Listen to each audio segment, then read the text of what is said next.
Did you hear about that brand new thing? Everyone is already complaining. Hop in the chat, give us a shout. Wait till you see what Digger and Johnny are talking about. It's game over with Johnny and the Canuck. Laughing at a world that sorta sucks, so just forget the plan. It's game over, man. So sit in the chat, let's have a laugh. Hours planned are 3.5. Digger squirrels driving Johnny mad, reading chat backwards, making people laugh. Hey, who's yowling in the back? It's Al unloading on a dog's back. It's game over with Johnny and the Canuck. Laughing at a world that sorta sucks, so just forget the plan. It's game over, man. Oh, and we're here, and we're doing a show, and the cat leaves. No, Tegra, not now. Not now. We just were about to flip over to the studio, you beautiful... I had a furry little friend. I was going to start the show and go, hey, here's my cat. I can't do that now. Ashley Casey saying hello. Hello, Ashley. Hello, Emissary, and then YouTube before we even launched. Special Emissary has been getting in here early a lot. I appreciate that. That's very nice of you. I'll try to make sure I launch on time. Oh, man. I got up this morning and got all ready. I got myself, like, you know, shit-shaved and ready to go. And I sat down at my computer and I started turning everything on. And then I got my notification, and I've been having trouble sleeping, so I put a mode into my phone that it has, I enabled it, called sleep mode, so I can't really get texted or called unless it's like an emergency number kind of deal throughout the night. And so, like, unless it's like Ivy's mom or something, because that's what I consider an emergency contact. So I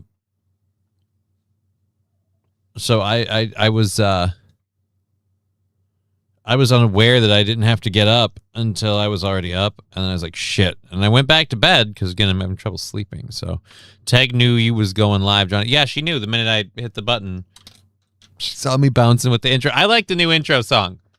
I know we don't have Digger on every day, but goddamn, I like the new intro song. I like it so much I can't think of a better one to have to go pair with, like, for the show when we don't have Digger. At this point, she's a part of the program and probably going to become a bigger part in the future. So it's just going to be like a thing. Christopher Reeve with a personality show is on. Yay. That's feels like Christopher Reeve. Like, are you saying I'm Superman, or I'm taking that as Superman and not the obvious dude in a wheelchair joke? It just seems like you were trying to give me a compliment and you just shit on me, man. Fuck. Thank you, Fallen, over on Rumble. We are looking at $10 for Thursday's goal, and then we're on to Friday.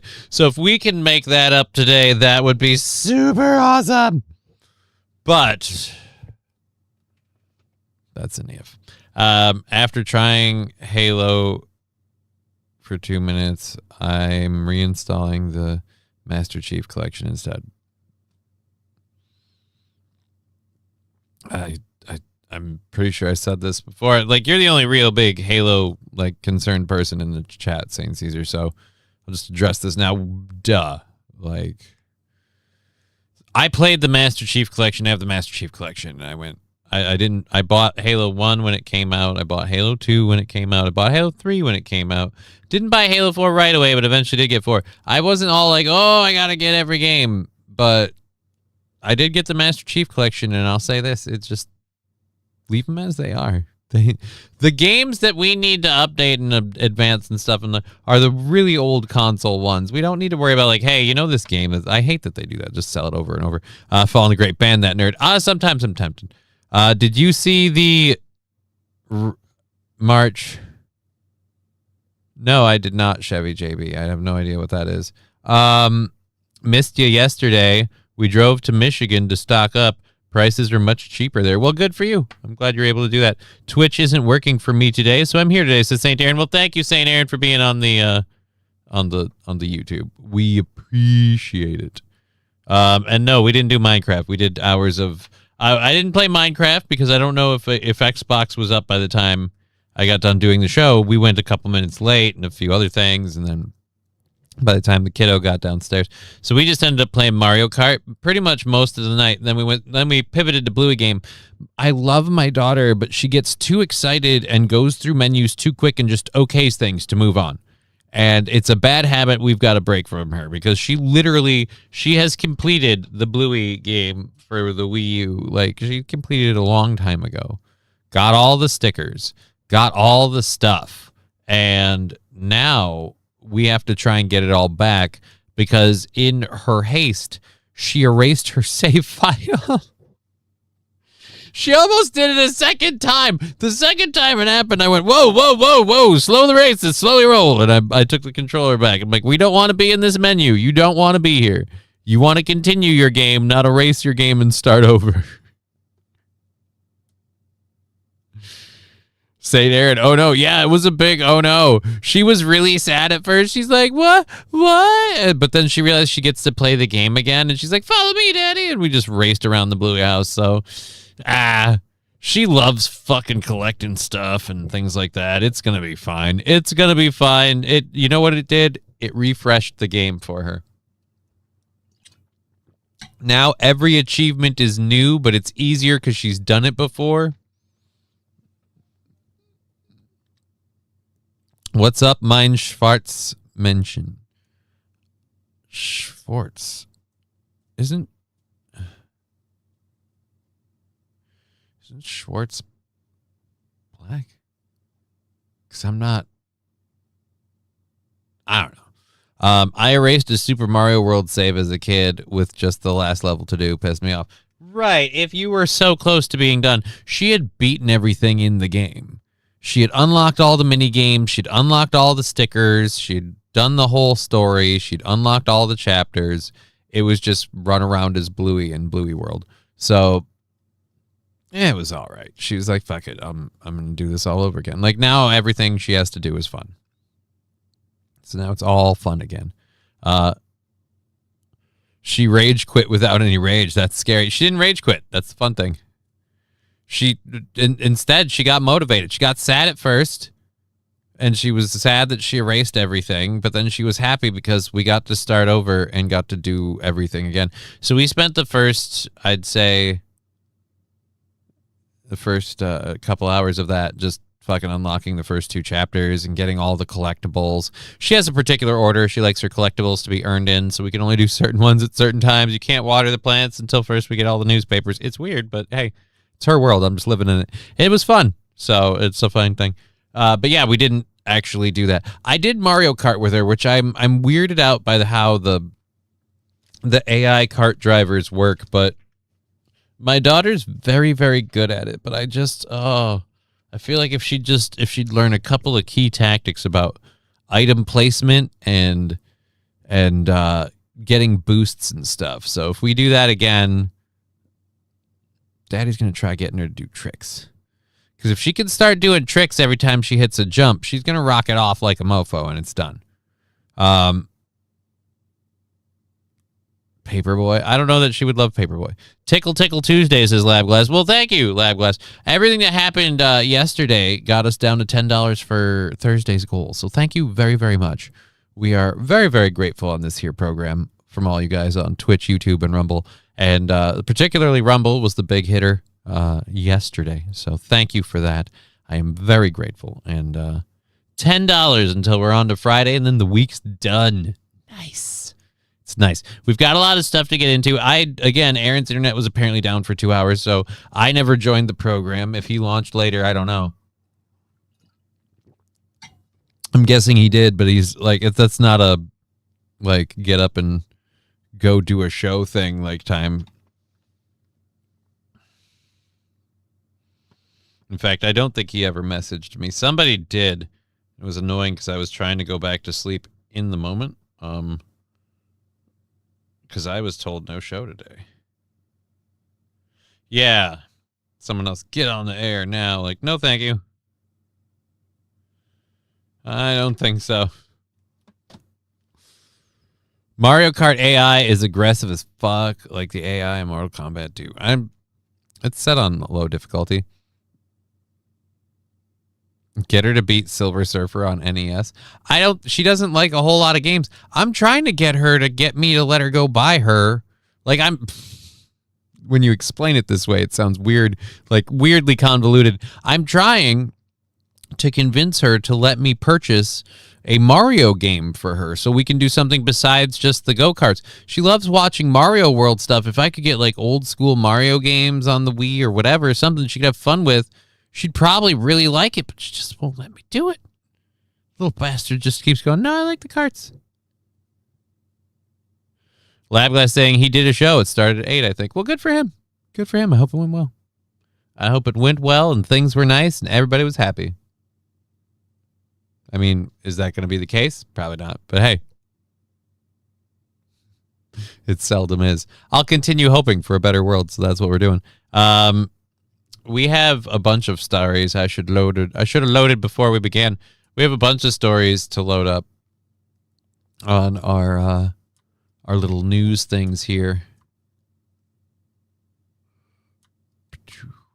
And for our first hour stuffs up, and then somebody did something on Rumble that I got to pay attention to. All right, Lab Glass with $2. Top end distorts. Okay, is this better? Holy crap! Maybe it was. Thank you for the $2. Sorry about that. It's hard to tell sometimes. That's not normally an issue. Did settings change? It wasn't marking it too bad over here. Let's take it up just a touch. That seems like it should be okay. I don't know what that was about. Thank you, Kraken Slappin', for the 450 jewels. I appreciate that.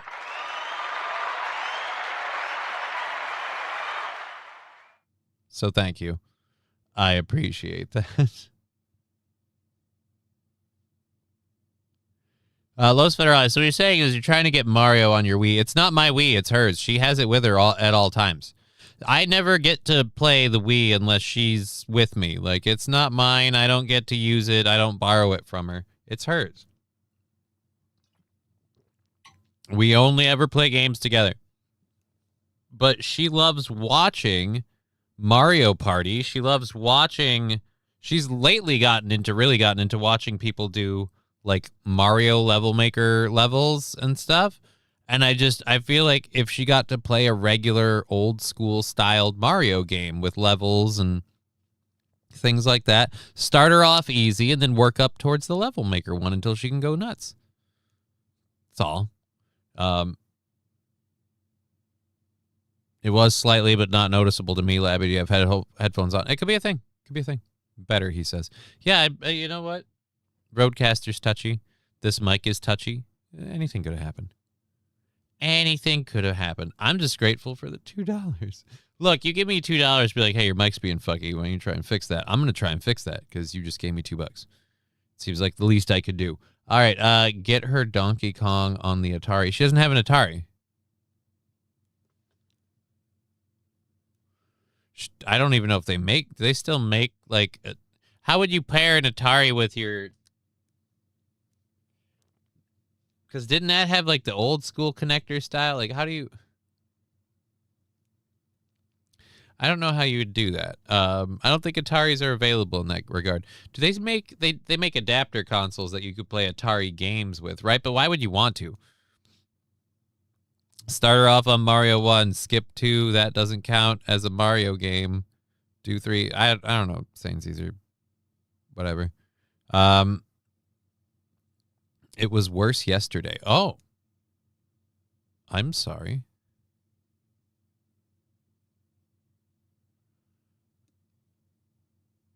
I'll look into settings and stuff. Rusty Grammar, then again, there's heavy equipment running around this job site, so I'm lucky I can even hear anything. Glad I'm done here. Well, I mean, I'm just glad you can hear everything. My Atari came with a UHF connection. Yeah, dude, does anyone even remember UHF connectors? Get her to beat Punch-Out. That's a Mario game. He's the ref. Yeah, Mike Tyson's Punch Out.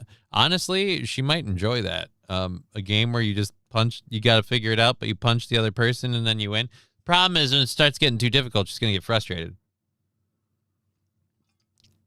And I don't know if I want my daughter, like, being motivated to play a violent game like boxing.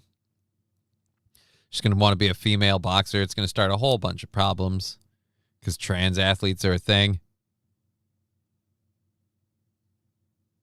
I'm guessing because you have to raise it up for steel. So any number of things, Lab Glass.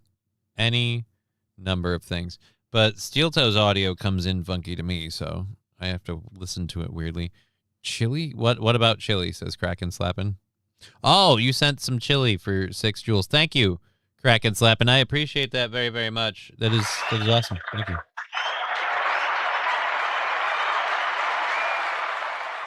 I gotta look into if I have to. Do I have to transmit joules to rubies to? I don't fucking know. This is the weirdest thing that they could have ever done. They could have just gone the bits style, where like a joule is a penny and a bit's a penny. So it's like we just understand the rate, and then you can do your adjustments from there. Have her play Mortal Kombat. No. I'm not gonna make her play Mortal Kombat. I don't think she'd like fighting games. I don't think she's not gonna like fighting games. She's gonna laugh at some of it, but especially that one. That one's gory. It's not a good idea. It's a bad idea. I get these for free. Going to use it here. Well, I appreciate it. So they're probably not worth much because they're free, but hey, they add up. So many drops upon the bucket, and I appreciate it. Thank you.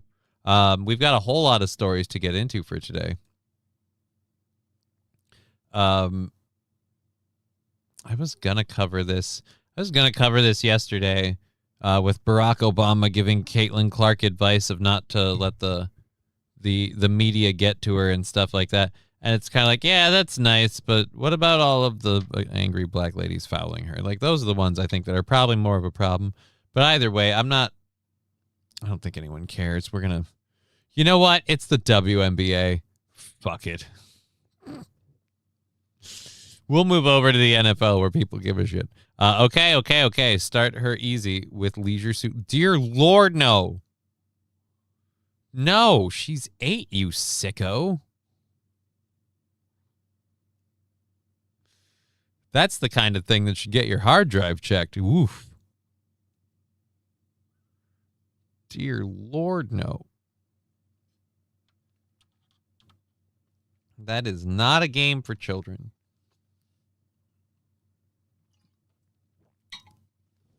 Oh, E.T. on the Atari.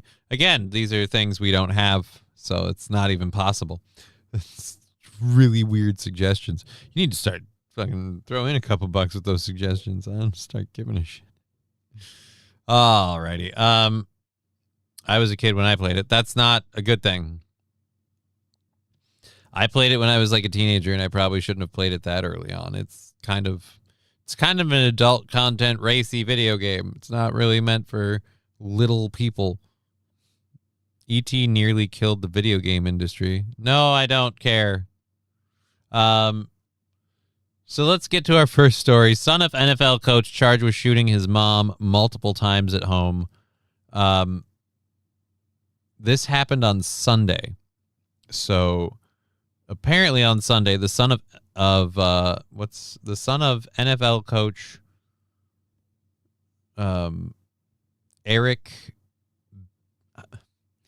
Benamy? Eric Benamy. Apparently that's I read it earlier. Benamy? He was apparently away at training camp. While he was, his son shot his wife, Mia Benamy, multiple times at the family's Virginia home while Eric was away at training camp. Authorities say Mia was critically injured and remains hospitalized. Oh, so she's not dead. Oh, dear Lord. She is not dead. 27-year-old son Elijah Zion Benamy was arrested in Ashburn, Virginia on Sunday for shooting his own mother, the wife of Chiefs offensive coordinator Eric Benamy. Is this just the arrest footage? Yeah. this is just the arrest footage. No, guys, remember, you can't arrest him. He's black. He didn't do anything wrong. Was that ICE? Fucking somebody screams ICE and they riot. Be enemy. Be enemy. All right, thank you. Be enemy. Thank you for that. Thank you. Be enemy.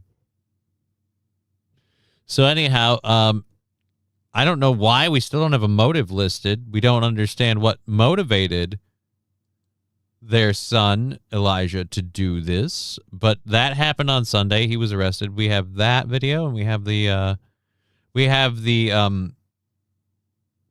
Kansas City Chiefs coach just giving the usual "our hearts go out to the family" spiel. Appreciate you guys being here. This is our hearts go out to Eric Bieniemy and his family. Thoughts and prayers are with them. I can't get into details on it. Eric will work through it. He's got a great support group here, as does his family. Overcooked his pizza rolls. I would hope not. Like, this is the other part. I don't know. Like, it looks like the neighborhood they were arrested in was like a gated community at the very least. He's an offensive coordinator. So I'm not saying he's rich and he's getting paid super well, but you are part of the coaching staff. You've got to be making a living. Otherwise, you wouldn't be doing the damn gig. So he grew up in a decent home. He's living at 27 still with his parents in their nice home. What could she have possibly done? Like you said, you made the joke, Lab Glass, overcooked her pizza rolls. But that's, again, like, that's not okay. I wouldn't even complain if my mom overcooked my pizza rolls, unless they're unedible, unless they're burnt. I'm like, no offense, Mom, but these look like charcoal briquettes. That's not how we pizza roll.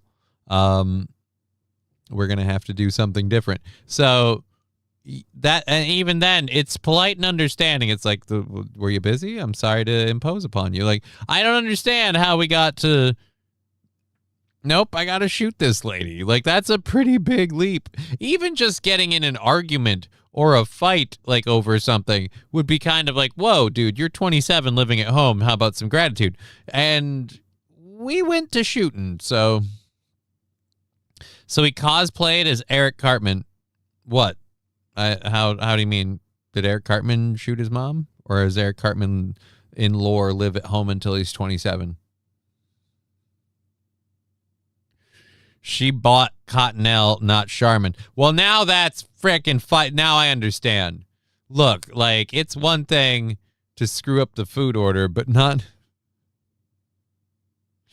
that with which we wipe. No, now we've got a problem. If I've got a chapped ass, I'm taking it out on you. And then we'll just let time take care of it from there. And she's a saint. You know, we all know that, the people that know her. One of God's good blessings right there now. Really special person. We all love EB, and you hate seeing these kind of things happen. Okay, appreciate you guys. Oh, dude, that's just really wrapped up, just clipped up short. Okay. Oh. Dude, that's got to be a hard day. Like, hey, coach, I got to leave training camp. Why? My son killed my son shot my wife. Oh, you guys, every time.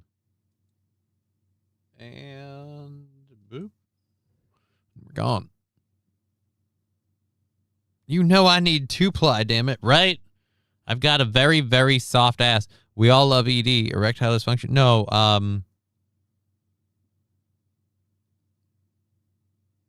he said EB, which would be closer to irritable bowel syndrome, but I think he means he was talking about Eric Bieniemy.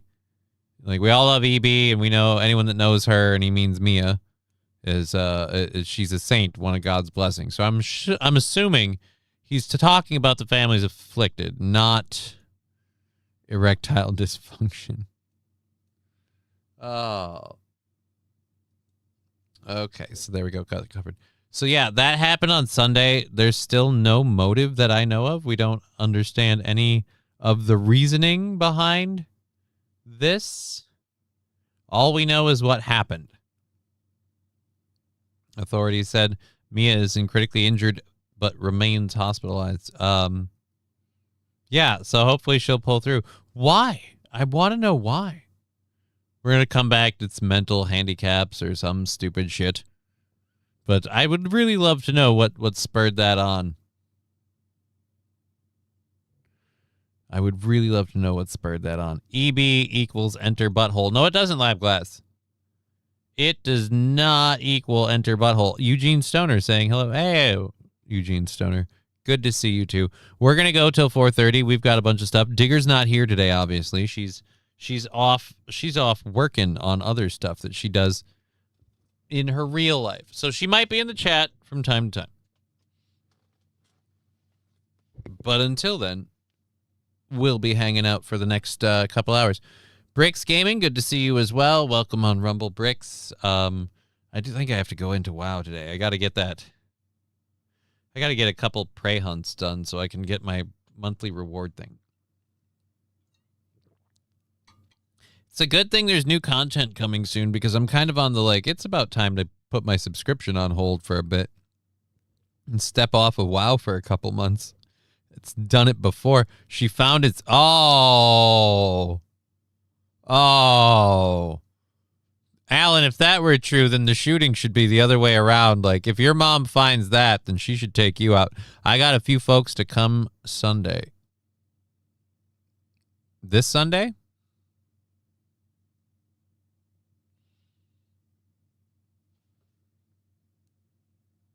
Or did you mean last Sunday? Because I thought you told me you weren't able to get people to show up, so I didn't show up. I can try and be around this Sunday. I don't know if I'll stream it or not, but can definitely be around. I have to do Heroic Lua or whatever her name is at the end of the fucking Sunwell thing. So it's the shitty fight with all the mechanics.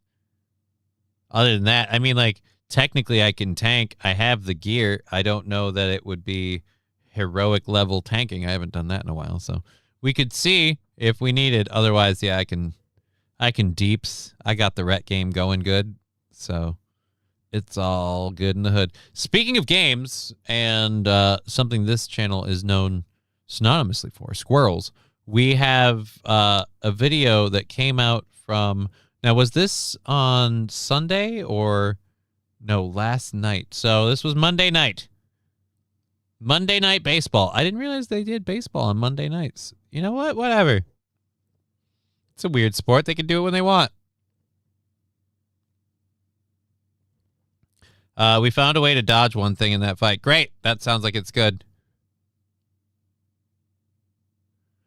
What are you doing, actual son? Says Lab Class. Ah.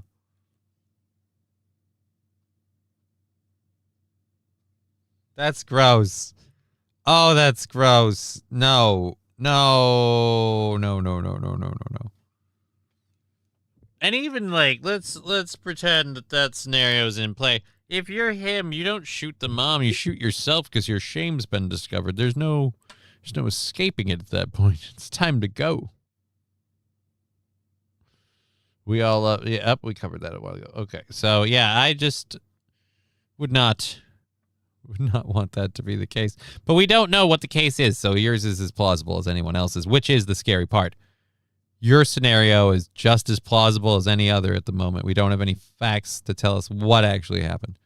So, all right. Now, that being said, have you raided and pillaged in WoW like Digger thinks that it's possible to? No. And I never will, Red Scooper. As I repeatedly tell her, I think that if those were aspects of the game, I wouldn't enjoy playing it. I would be like, and I'm out.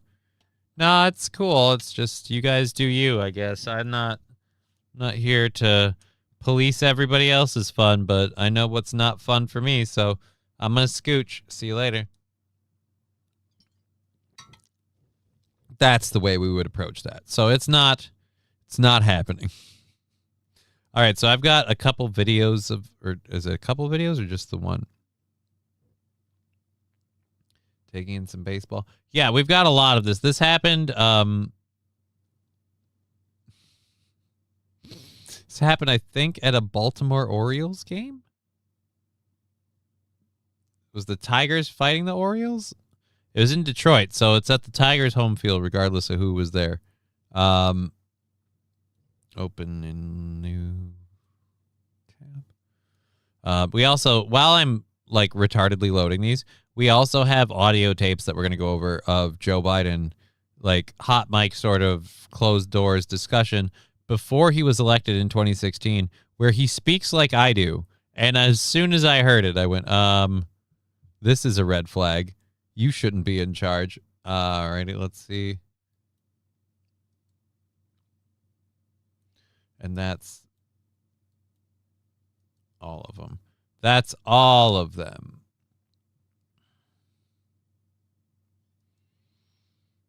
Okay.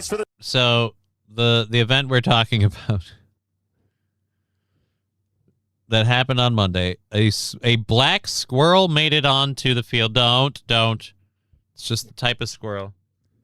It's a recessive gene of the gray squirrel, so we're clear. So gray squirrels can be black if the gene, the recessive gene, it pops out. All right? It happens in hundreds of communities. Most of them perfectly lovely squirrels, let's be clear. The chase for the squirrel is... Oh, dude, you just flicked it at somebody. And He could have rabies. the squirrel is in the corner, and the squirrel is still eluding an entire horde of grounds crew members. Everybody's trying to get this squirrel. He's going to die of a heart attack. Yeah, throw a towel at him. That'll do it. Throw a towel at the squirrel. And the squirrel's free once again. Hemmed in. No, I will. Dude, that squirrel is nuts. You know what? If they need to start releasing wild animals every couple of innings in baseball. I feel like whenever the game starts to take a slump, release a squirrel. Won't be hemmed in. I have freedom on my mind. Trying to go between the legs, and eventually he gets away again and hops through the towel. You caught him twice, sir. You caught him twice. Why did you let him go? Why did you had him? You had him. Now he's just running off, living his best life. And hops through another towel. The force field is activated. Towels can't stop him, or maybe they can. Or maybe they can. I mean, they kind of did for a minute. All right, we got him.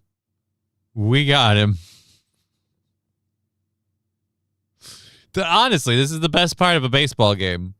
I feel like this is way more entertaining. Fourth inning rabies stretch. Free hat to anyone who gets bit, says St. Aaron. Yeah, that's what we'll do. Bill Gates will provide all of the squirrels, and they'll all be released with a very highly infectious form of rabies. Don't worry, we're not going to start the zombie apocalypse intentionally. Ladies and gentlemen, I'd like to thank the grounds crew. Let's give them a round of applause. The Detroit Tigers grounds crew, thank you. Yes. I'd like to thank the grounds crew. That was nuts. They got the squirrel. Bill Miller, the crew chief. He just got on his mic to thank the grounds crew and got booed. It took 67 of them to catch one squirrel. Oh, he was thanking the grounds crew, though. Don't hate him. It's not his fault that one squirrel nearly eluded them like a suspect avoiding female police officers. It's not their fault.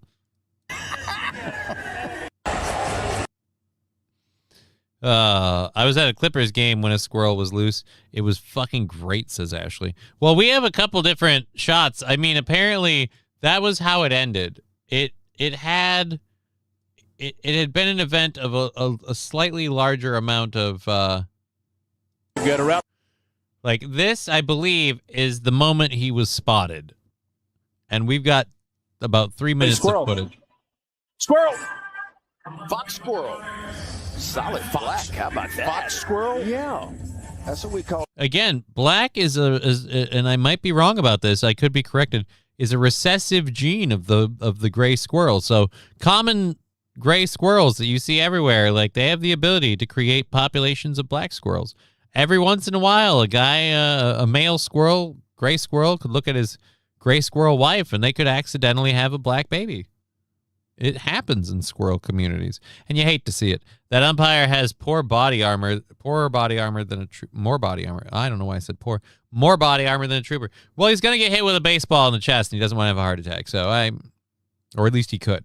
The squirrels that aren't the gray squirrels. Fox. They're kind of red, in left a field. little bit white, blaze face. Some of them.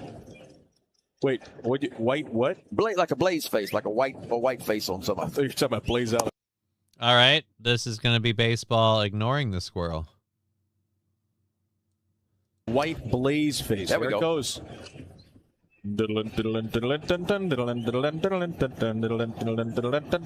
Again, I'm not saying that baseball sucks. I'm just saying everybody, the fans, the people playing, the announcers, are all more interested in the adventures of Squirrel in the park. Somebody's fixing to get a surprise over. St. Aaron, ballpark has good peanuts. How do you know? Rabid squirrels.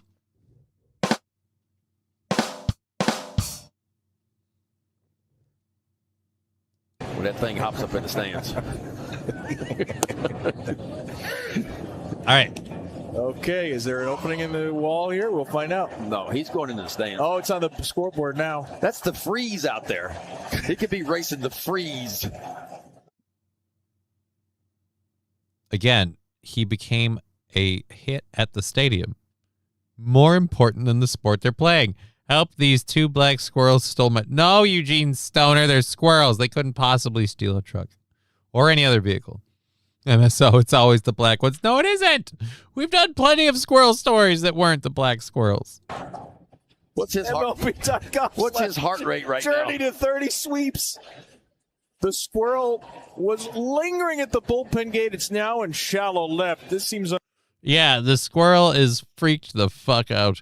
The Clippers can be found on YouTube by typing Columbus Clippers squirrel 4 years ago. Clip on ESPN. I don't know if that'll get me in trouble for ESPN clips. Even the players are more interesting than the game.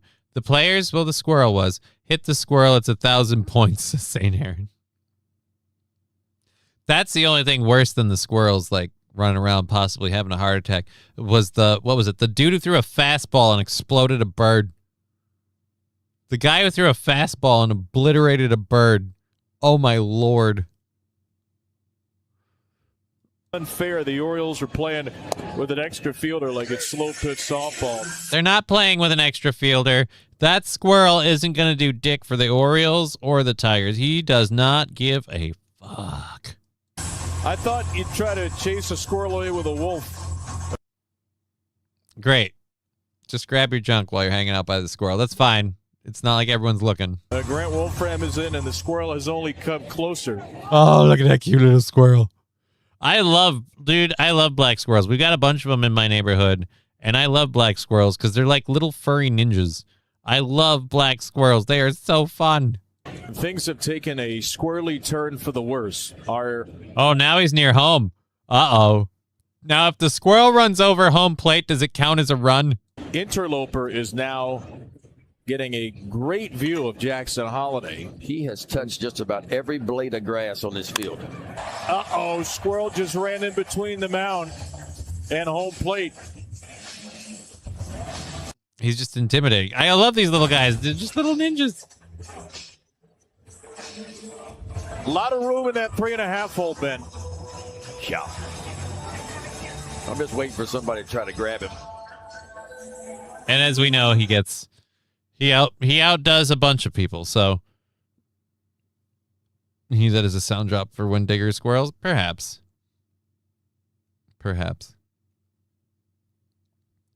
Why isn't that squirrel riding my bike? Because it's a squirrel. They don't ride bikes. Randy Johnson destroyed that bird, so many feathers. Yeah, let's see if we can find that one on the tubes of you. Let's look up Randy Johnson.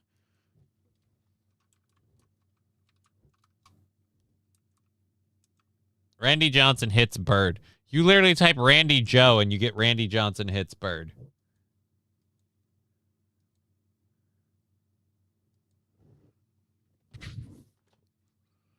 All right, let's go back to this.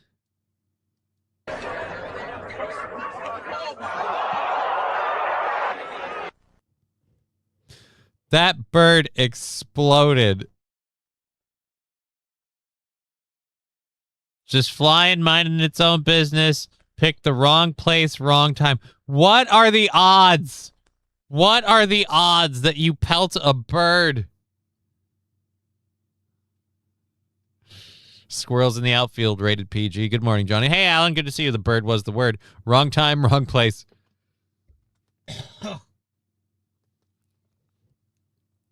The squirrel rookie, rated PG. There are people making jokes that he held up the game so much that Topps is going to give him a card, and he's going to become a an official trading card squirrel. That's got to be nice, right? It's just nice to be noticed. Is that squirrel called Digger too? I don't think so. Steel. Rusty grammar. Baseball is boring if animals make the interesting clips. That's kind of the argument I've been making for a long time. The like baseball pitches that are, oh my God, like we don't cover oh my God plays that happen. It's just, hey, this one time a squirrel got onto the field, and then there's this other time that a dude exploded a bird. And believe it or not, at one time, I think at National Immigrant Day, we had a chicken. Nobody even knew. Where did a chicken come from? There's a chicken on the field. That squirrel will never play as good as Airbud, says Mr. Q. But wasn't Airbud basketball? A basketball seems a bit out of the range of a squirrel. Just in general. Basketball does not seem squirrel friendly. All I'm saying. Let me clear that up. On the back, caught 50 nuts, 0 errors. That's all that matters is a clean record. You know, fucking people shitting on this squirrel, man. As long as you got a clean record, it's all that matters. It's all that matters. Oh, God. So that's like 3 minutes of footage from that. Dude, somebody literally shared this clip saying the most entertaining part of the season, to be honest. The baseball fans are saying this is the most entertaining part of the season. When they watch a black squirrel outdo... Holy shit, how many of you does it take to catch a squirrel? No, I didn't. He was always standing on the ground. Why are you concerned with the genitalia of a squirrel, sir? That is creepy. And he still got away.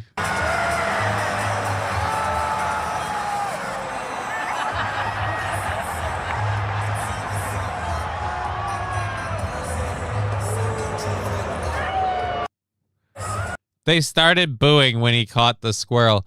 They were all yearning for the squirrel. That squirrel was living his best Mel Gibson Braveheart moment life. And he was just like, freedom, all the way across that field. And everybody in the audience felt it, and they were in with it. They didn't want you catching that squirrel. I didn't want you I know for a fact Johnny's exotic squirrel meat. I don't know what do you mean you know for a fact?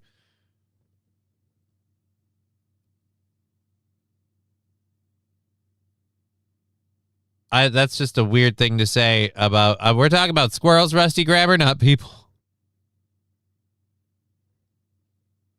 I'm just an umpire. I'm calling balls and strikes. No, you're making really hateful racial jokes. Where's Kowalski when you need him? Who's Kowalski? I'm not sure who Kowalski is. Which Kowalski? Like, there's like Stargate Kowalski... And then, which Kowalski? What does Kowalski do exactly? Just, does he catch the squirrels? Because those fuckers couldn't. Oh, man. He outsmarted the entire grounds team. I love that they booed when the squirrel got caught and booed when he's like, let's hear it for the grounds team and the great work that they do. It's like, no, it's not. Because they really kind of cocked this up from Jump Street. That squirrel made a joke of him. Penguins. There was a penguin video in my YouTube feed. Is that who Kowalski is? Funny part is, in Minnesota, you have to pay $125 to get a license to scrap metal. that bring $50 worth of aluminum cans have to pay $75. What?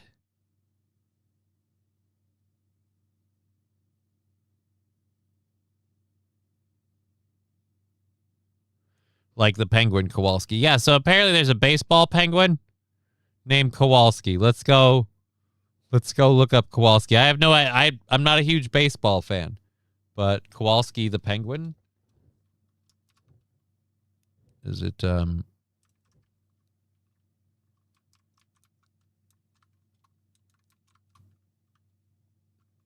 Oh, it's a Madagascar penguin. Okay. So it's from Madagascar. That's different. There was a penguin clip with a baseball thing in my feed, so I thought you were talking about that. If you are in an HVAC, plumbing, or electrical truck that's clearly labeled, they don't give a shit about the license. Yeah, because they know you're legit. Less likely you're selling them stolen goods.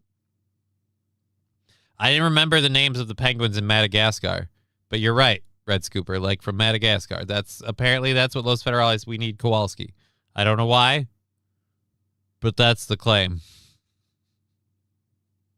The claim is only Kowalski can save us now. I still don't know how that's going to happen, but whatever. Was he the leader? No idea. All right, so we've covered this a couple times throughout the year. The Smithsonian Museum is really kind of becoming super duper like agenda based, and so I don't mind the idea that the Trump administration is placing signs outside of it warning about woke propaganda. But I don't think it's going to do anything. I feel like all the people that go into the Smithsonian, like, they know what they're getting. Like the ladies bringing their kids know what they're getting. The people who would read that sign and go, okay, I'm out, kind of know. Don't they know what they're getting? Hasn't it been made clear already? There's a lot. We don't have displays talking about the founding fathers, but we've got one talking about bondage and LGBTQ stuff at the National Public Library that we pay for. You know what? I could go on about this all day. Let's let this lady do it. Or was there a better one at the bottom?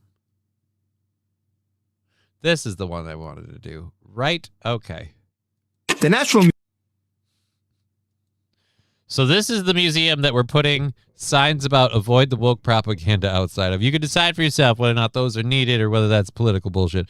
Go. Museum of American History doesn't have a single major exhibit dedicated to George Washington or Thomas Jefferson or Alexander Hamilton or any of the founding fathers. Here's what it does have. What? Glorification of gender transition in exhibits meant for children, a sadomasochistic crotch harness, radical race politics, praise for illegal immigration, and woke propaganda of all kinds. Well, hey, but it's its own museum. Like, they raise their money on ticket sales. So, you know, they do their, like, go woke, go broke is the saying, right? At least it's not like it's being funded by people who might not believe in any of that bullshit. Normal Americans are looking at this and saying, how did this happen? Most of us weren't paying attention. I'm going to be honest right there. Most of us weren't paying attention.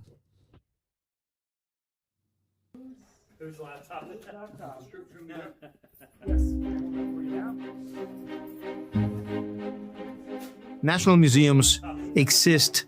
All right, I got to read this quick. They just ignore the gay. They know you aren't a criminal.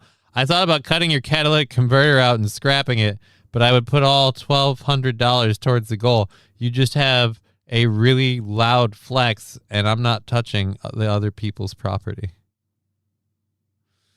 Well, when you say it like that, like, now you can't because you've clued me in. And so I have to say, don't do that. Do not do that. But in a world, like, if that had happened, I have insurance on my vehicle. Like, my car was stolen from, like, somebody stole from my car, and I'd have to go get it fixed. And, you know, that'd be a thing. I'd probably have to pay a couple $100 maybe.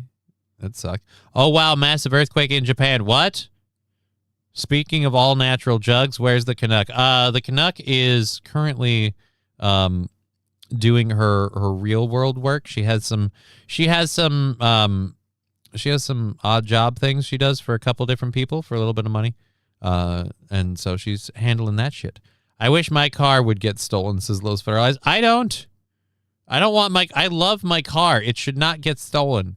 I don't want the catalytic converter removed. I don't want the tires deflated. I love my car. I want it to continue to function for a long time. For a particular purpose. They're there to collect, curate, and transmit to future generations national heritage and culture, history. Right. Which is weird because if that's their mission statement, why is there nothing about the founding fathers? Why do we not have an exhibit about George Washington?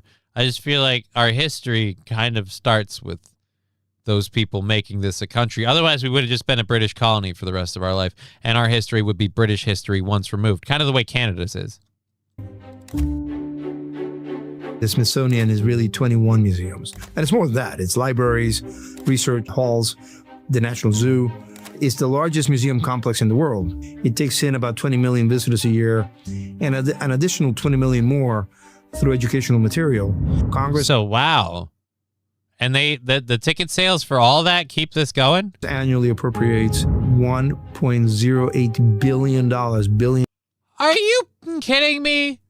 We're giving $1 billion to this, and they can't even include all of history. They just put the parts they want and the parts that apparently they want to shape. I want it to get stolen so I can get a Jaguar F-Pace. Tired of my daily driver Ford Edge. Wow. I mean, can't you just trade it in? Seems like being stolen is the wrong way to go for getting the new car. If it ever goes missing, it wasn't me.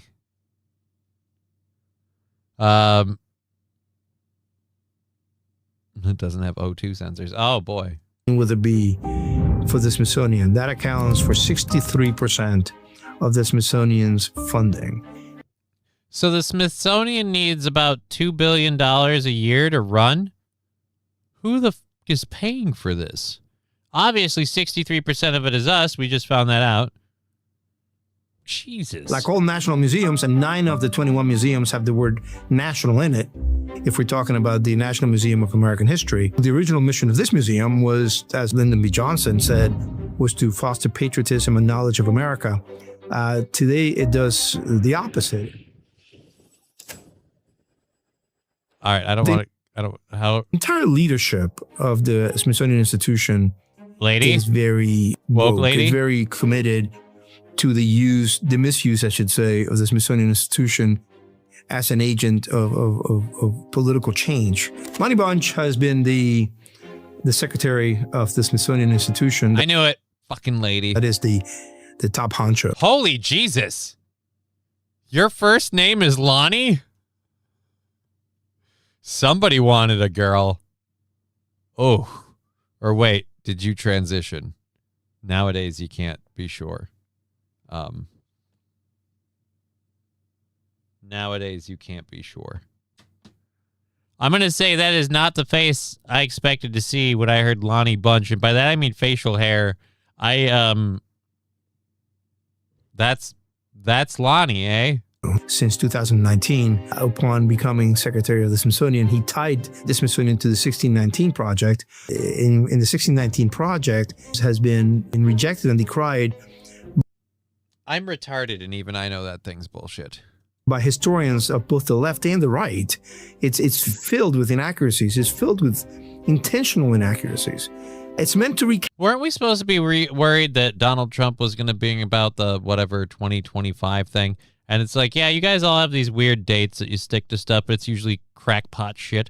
But if someone's really buying deep into the tea, maybe they shouldn't be in charge. Cast American history to reframe it. In the lead up. Well, let's fucking jump off of that. Nobody really seems to get. Is that a Morgan Freeman look like? Kind of. A little bit. To 2020. I could see people believing that, but no.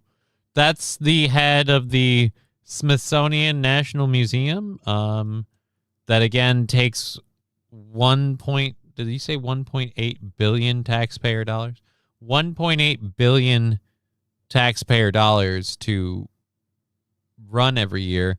And now we have really just a lot of super woke stuff, which I'm like, fine, put that in there. Push your political opinion if you want. But like, you should have a kind of fiduciary obligation to also push actual history. Although I suppose that would be kind of a problem. You can't paint us as the horrible, mean to slaves at every opportunity nation if you go, oh, but the Civil War happened and some slaves were freed because of their service. We might have to address some facts that, like, there were freed black men before the Civil War happened, and that slavery was a contentious issue amongst the 13 colonies. But we can't do that. I'm going to see Whiskey Pete's brother right now. Good for you, Rusty Grammar. I hope you enjoy your meeting. I hope you enjoy meeting Whiskey Pete's brother. I don't know why that's relevant. I've never met Whiskey Pete's brother, but hey, good for all of you. We're going for another, wait a minute. Fuck. I'm pulling a Biden. We're going for another 2.5 hours. We've got 2.5 hours of content for you, a bunch of different things to get into. Our next story that we have for you is out of Chicago. We're going to talk about Chicago's latest aim and show you their latest ad campaign to fight crime in the city. I'm excited for the turnaround that this is going to be. No, I didn't, MSO. I didn't even know they could do that. How do they do that? Like he shaved it off and they painstakingly like glued it to like a dummy or a doll? That's crazy. I don't know how you would go about doing that. But I guess different things are considered culturally relevant to American history, and we can just share those. So I guess, fuck it. If they got his hair, they got his goatee hair. Good for them.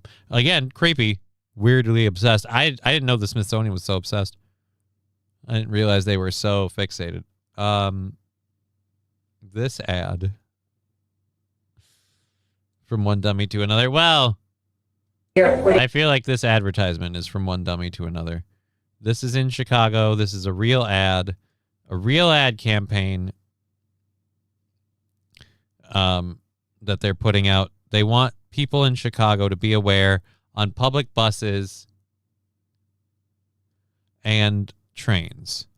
They want people to be aware, and they're putting up signs because apparently the only way that people can be aware nowadays is to put up signs. They're putting up signs to let people know in Chicago, crime is illegal. Now, the rest of the country, the rest of the state, you know, your eyes on your bobber in your pond, but in Chicago, crime is illegal. We are putting up these signs as an indication of what the consequences will be of any criminal actions on the CTA. We are hoping to deter crime. We're going to let you guys know that if you commit crime, it's illegal. And to encourage people to come forward if they are witnesses of a crime. Well, what about when people come forward and they say, hey, that black guy was kind of, you know, getting in people's faces and threatening people with a knife, so the white guy restrained him. Then you guys don't want us to come forward because you want to railroad that guy. It's really weird. You don't want us to come forward when we keep saying who the people committing the crime on the trains are, but you do want us to come forward. MSO saying, then throw them from the train. Oh, my God. I'm playing it close to the dark felt, and even I'm not running it that long. These signs are a message to all of our riders and employees that we are working together with the County State's Attorney's Office to take action and ensure and promote a safe ride on the CTA. I just have a question. And this is for the two of you ladies that just showed me that horrible pile of garbage. Do you really think someone's like in a mood to stab somebody else because the voices in their head told them so, and they're going to stop because they saw the sign that says the CTA will not tolerate criminal activity? I mean, I feel like if you weren't going to tolerate criminal activity, you'd have to do it through your actions for them to believe it. Putting up a sign on the train isn't going to really do much. That Wisconsin mayor is a dick, says Mr. Q. I would bet so. I bet he's a dick. My local buses have a sign that says harassing the driver can lead to jail time. See, that's a relevant sign, Mr. Red Scooper. That's a relevant sign. You have every right to have that sign. That sign makes sense. That sign fits on your bus, and yeah, it makes sense. Hey, you harass the driver, result in jail time. That's a relevant sign. The whole like, hey, it's the Public Transit Authority, and we don't tolerate crime. You'll be punished. Like that's, yep. Don't think that's going to change much. I don't think a lot of people that do stuff on the train go, oh, I didn't know I couldn't do that. Why are you shooting and stabbing all these people? I just thought I could. And it's funny, now that you say it, fucking slip on a banana peel. I see the sign right there. I see the sign right there that says I can't shoot, murder, and stab people on the train. Crime and violent crime is illegal. Oh, I didn't know that. You know? Huh.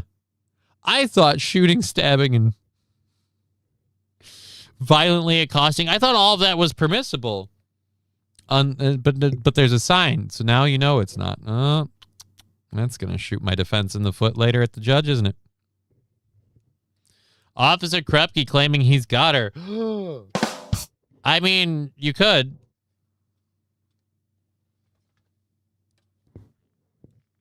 You could make the Officer Krupke claim, and I assume by her you mean Digger, that you have Digger. She would have to just jump in the chat to let you know what's up. If you've got her, then she could escape. She could pull a black squirrel.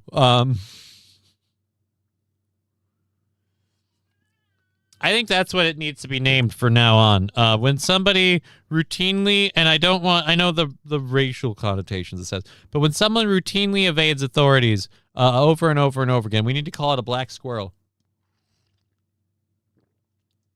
Hey, did you hear about Johnny? He was drunk and going home the other night. Cops thought they had him. Somehow he pulled a black squirrel, made it home just fine. They never found him. Officer Cupcake says MSO. I mean, is it Krupke or Cupcake? I thought it was Krupke. Not Cupcake, it's Krupke. The signing might as well say, you need a Snickers.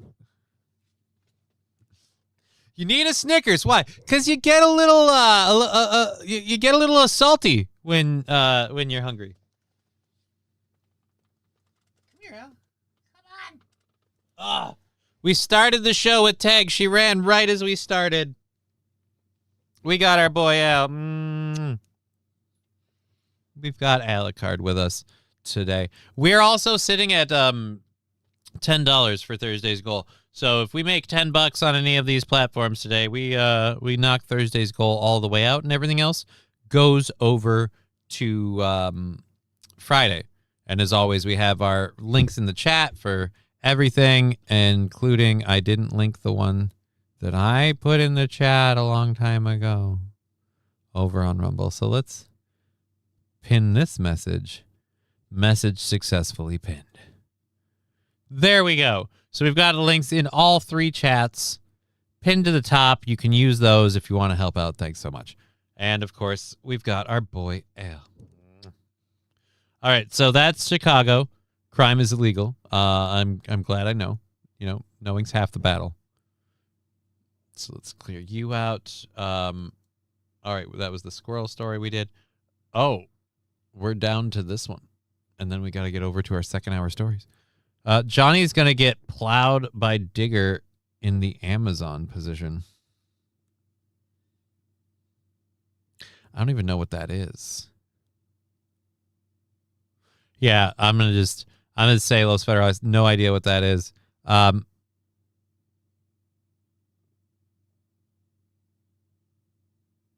Last bus I rode was a party bus from Red Carpet back to Wadena. Before that, it was like 9th grade. Oh, wow. That's, that is a TMI. I don't want to know about that.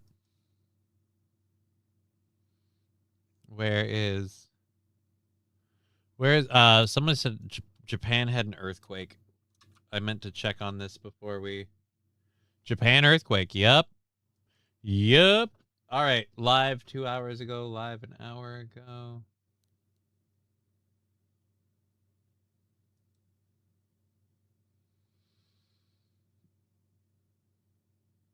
Is this a news story? But you're going to give me an ad first. Here's an ad first. Thank you. Thank you for being an ad. Because you never knew your dad. You're a commercial, so you can suck my fucking nuts. A calm afternoon turned to chaos as a powerful earthquake and a series of aftershocks rattled the Japanese island of Kyushu on Tuesday. Buildings burned, this train overturned. A shrine wrecked and a bridge collapsed. The full scale of the damage still being assessed around the epicenter in Japan's southern Kumamoto prefecture.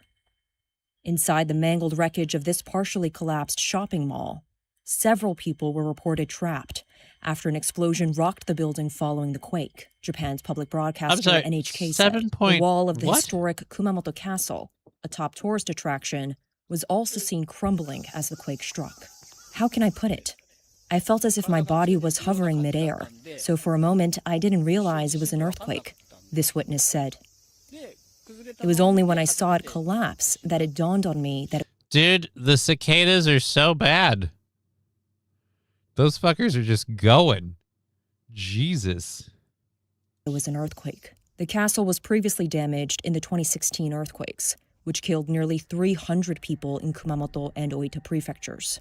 South of Kumamoto City, buildings and homes in Uki City and Yatsushiro City were also impacted. I'm going to say this, though. Thousands of homes were left without power. We covered... And multiple people... We covered, what was it?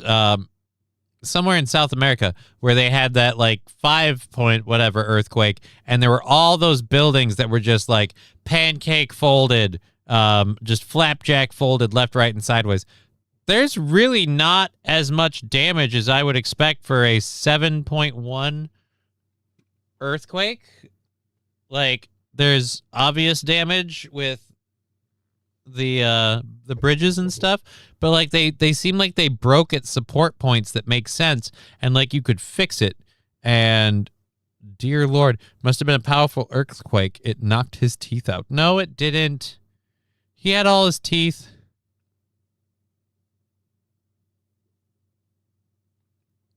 He had all his teeth. Rusty Grammar says, Amazon position. She delivers your package while you ring her doorbell.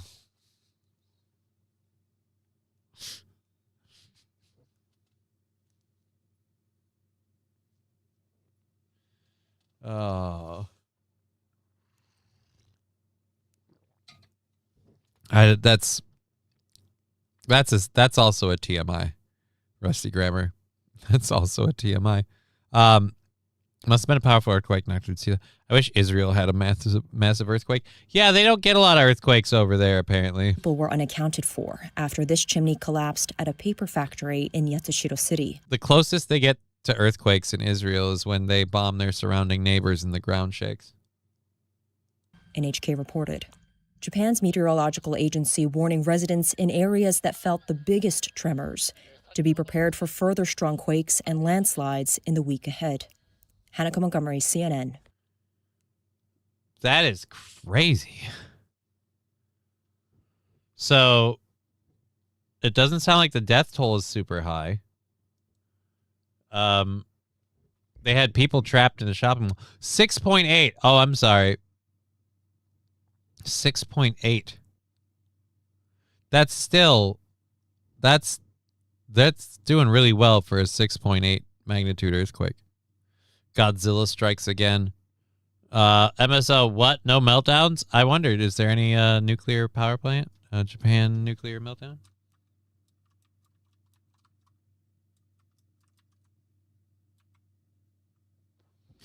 Power plant meltdown. Yep, nope, we got nothing. Just Fukushima. We just got Fukushima. No meltdowns reported yet. Although it's early. It's early. It happened on Tuesday during the day for them. So they're on Wednesday morning at 4 a.m. right now. So that would mean... I think if we had earthquake, like, meltdown stuff, we'd know about it by now. It happened in the afternoon hours. So they're still in recovery efforts. I think if there was a plant melting down, somebody would have raised an alarm. Maybe they're just keeping it a secret. We won't know until the fish start growing extra limbs and walking on land. This is a hilarious story. We've got a quick rip and read. People are not happy with ICE deporting people, even when they deport former NFL players. People are upset that ICE is deporting the first Kenyan to play in the NFL.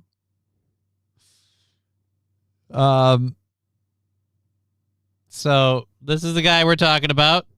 Our buddy Daniel Abdongo became the first Kenyan in the NFL, and he is now being removed from the U.S. by ICE. And I say, if you hate ICE, that's fine. This guy he earned it to get his removal. The former Indianapolis Colts player was removed from the United States after a visa overstay, a removal order, and years of legal issues, adding his name to a short list of recognizable figures caught in the major immigration cases. He's been deported and has become the latest high-profile immigrant to be swooped up by ICE.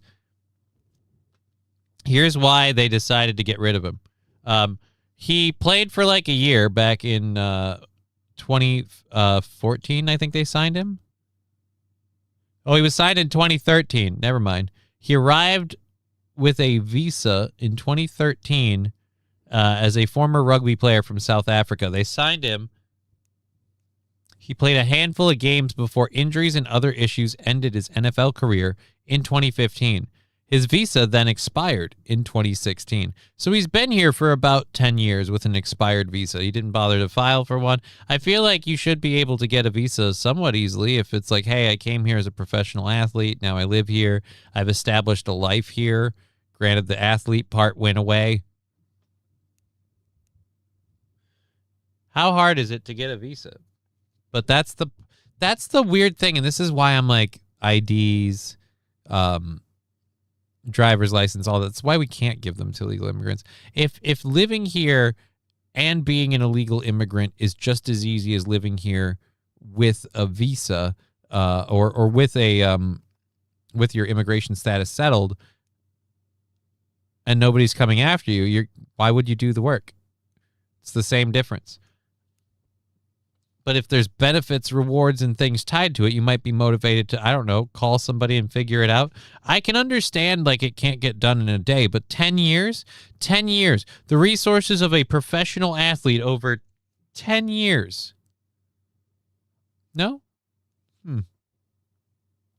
Anyhow, the ICE had to say the dangerous individual was clearly a threat to the community, which is now safer. Okay, that's easy to say, but what did he do? Oh, wait, I spoke too soon. Adongo was arrested multiple times by Indiana law enforcement over the past 9 years for crimes including felony intimidation, battery, disorderly conduct. He was convicted of criminal mischief with damage in 2020, sentenced to 364 days in jail. His most recent criminal charges fall under the Laken-Riley Act, a federal statute that requires the detention without bond of illegal aliens for certain crimes. So he committed a crime to get him arrested without bond, and then the ICE went, we're going to go get him. Meanwhile, you still have people who are like, oh, no, they're horrible Nazis. Like, no, I'm sorry. And I'm not saying innocent people don't get swept up in the system, but I'm saying almost all the people that they grab are here illegally. And you can argue whether or not they're good people, but that's still a thing they're doing. And how much longer is anyone going to get away with anything? The surveillance state we're building at this point. We're fucking screwed. If he did 364 days, he'd downplead a felony. He downpleaded a felony. See, this is why I was hoping I'd have Digger for the show for this, because she's the LawTube person that would know more about this. So then his felony, he pleaded down. So it was worse than that. Oh.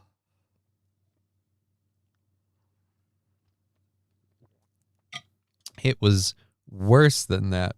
Again, like, don't fucking poo-poo this person getting sent back to Kenya.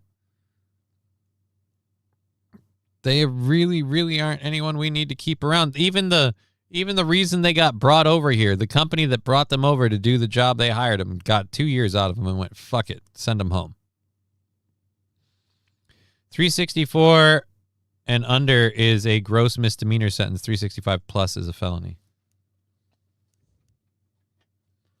Well, now I know that. Real talk, I didn't know that.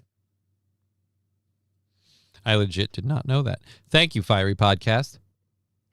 I appreciate it. That is awesome. Oh God. Now they're just going over in the Rumble chat about fun bus rides they've taken because of the earlier story. He must have been on a shit team. I never heard of him before this. Let me pull him back up. I forgot what team they put him on. Oh, it helps if you undo all the deleting you did because you loaded the stories.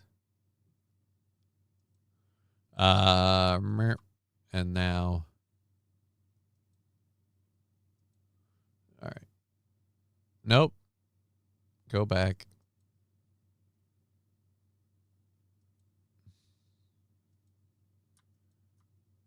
Now I can do it this way. Jesus. Which team was he on? The Colts. He was on the Colts. He played on the Colts.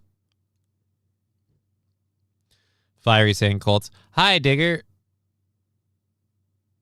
Digger, just, MSO is claiming, or not MSO, Officer Krepke claims to have caught you. So I hope you are alive and well. I hope you have pulled the proverbial black squirrel and you've made it through. Much like the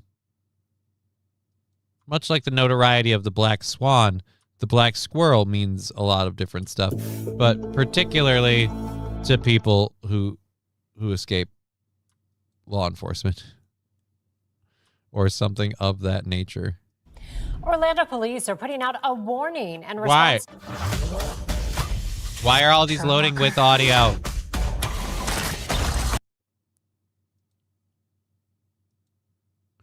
Okay. So we got a couple of things that we're going to get into for our second hour. We're just getting into the second hour. We just loaded our second hour stories. I've got a few fun things for us to discuss with all of that. We're going until 4:30, so we've got about a little over 2 hours here. Officer Krepke was close, but I lost him in the forest. Phew. That sounds like a black squirrel scenario.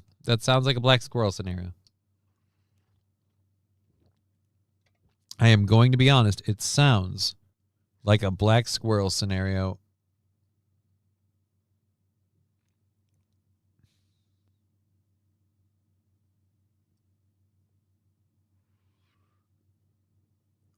All right, whatever. Just trying to figure out what I was doing. Fish trap is awesome. What is fish trap? Did you build a fish trap and now you just trapped fish? So you don't go fishing, you just go over to the stream and you pull out the fish you've caught in the trap and you have fresh fish? It's kind of nice. There's a limit to that though, right? You can't just take as many fish as you want. You have to have a license to fish and so many that you can get, right? I think there's a whole process to that. A lot of dogfish at night. What's a dogfish? I would think it should be a dog or a fish, but not both. Now I'm confused. Rusty Grammer's side chat is literally leading me astray. All right, so we've got a couple of different things to get into for the second hour. One of these is the Biden tapes things. This is fun. We're going to play these and listen along to these audio recordings. Now,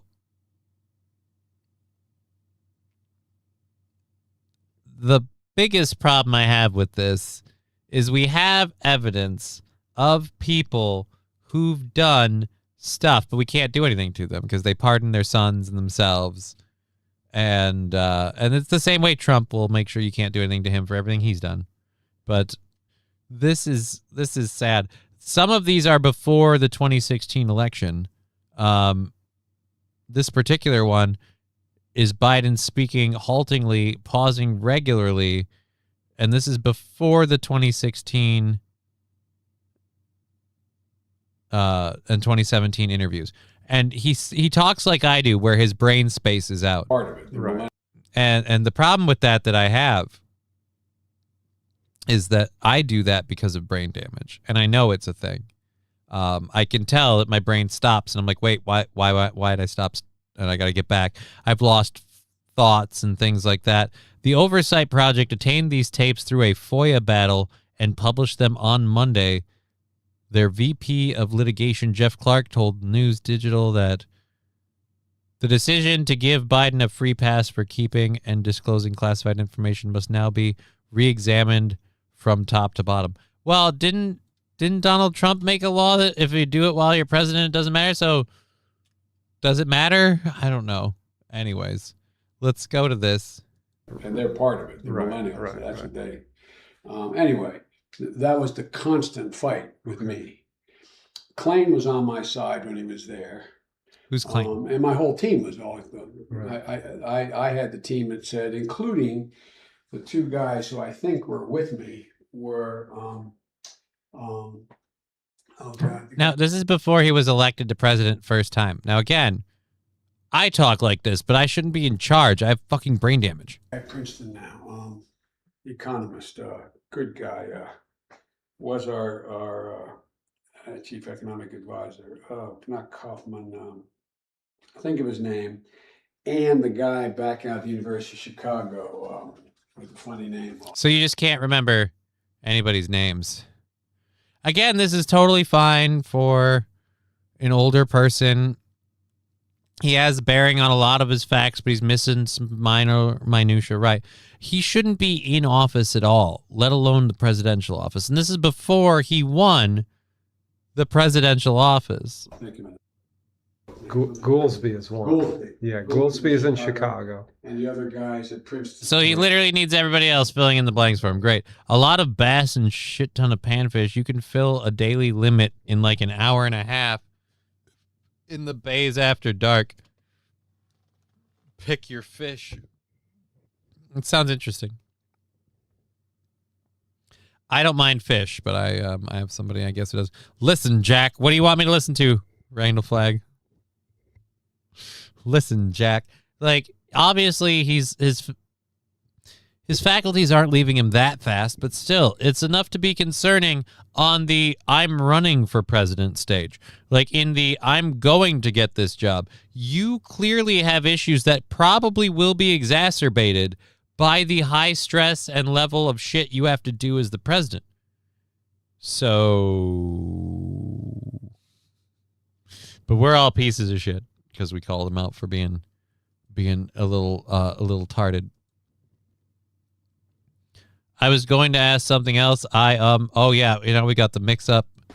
Was I going to ask you something else? Oh gosh.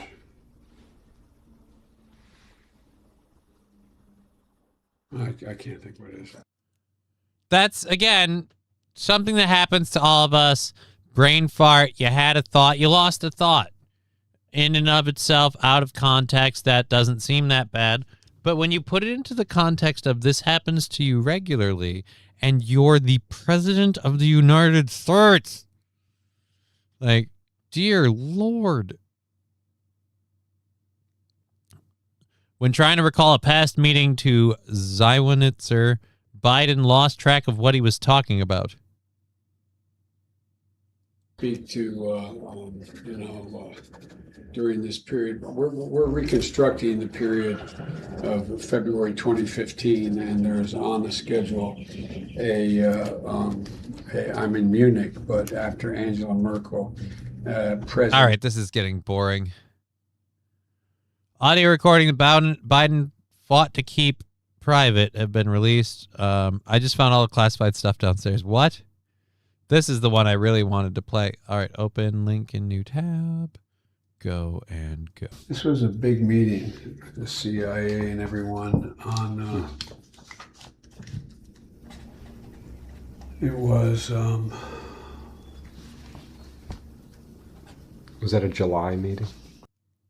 Again, this is April 10th of 2017.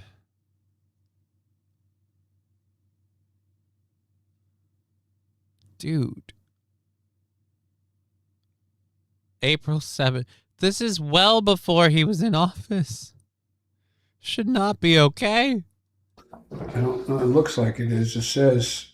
And I also don't believe Mitch McConnell's dead, so fuck it. Labglass saying Rusty gift a sub. Yeah, we're still trying to get Labglass a gifted sub. That's been our battle. So we are still on Lab Watch. If you could gift a sub in the Rumble chat, we would appreciate it. We're $10 away from banking out our goal for Thursday, so if you can help out, I would certainly be grateful it would be awesome. Officer Krupke was close. Up, we already covered that. It's got to be after the 17th of June. And then it's a long meeting where DOD brief at DOD. Yeah, this is between him occasionally having the facts and then going, this is as bland as shit. I just can't keep going. Now it's moved to me. I just found the classified documents. He says just found them downstairs. I don't want to go through all of these anymore. What else do we have? I don't know. Fuck it. Screw it. Biden sucks. And spoiler alert, he was every bit as inept as we thought he was. PayPal, Venmo, Super Chats, Rumble Rants. That's right, Randall Flagg. Those are all available. I'll check them right now, though I don't think we'll see anything happening. But if you guys want to, I would certainly appreciate it. We've got got another couple hours of hanging out with you guys. And yep, Venmo nothing. PayPal nothing. So we're good. And we're good. So now we're cleared. All of it's all set. This next one we have is a little bit of a longer video, which is kind of why I pushed through the Biden thing, because it's retarded. Like, actually, I probably shouldn't say that because the story is about an autistic kid. So, all right, there's a child with autism, right? And apparently he did something at school that got him suspended. And the thing he did at school, which, first of all, you're still in school in July? If you're in school in July, you're in a very special school. So this story just doesn't make a whole lot of sense, but it says 1 day ago. A first grader, 1 day ago. Does first grade do like summer schooling all along? Biden sucks. Are you late to the party, Johnny? No, I was just saying, doing this story. Never mind saying Caesar. Did someone call the TISM child an N-word too? No, this one, the TISM child, is the one who got suspended. Nobody called him a summer school. The movie was dope. Okay, that's one man's opinion. I don't know that I even remember the movie Summer School. Okay, so this is the story. We have a child with autism.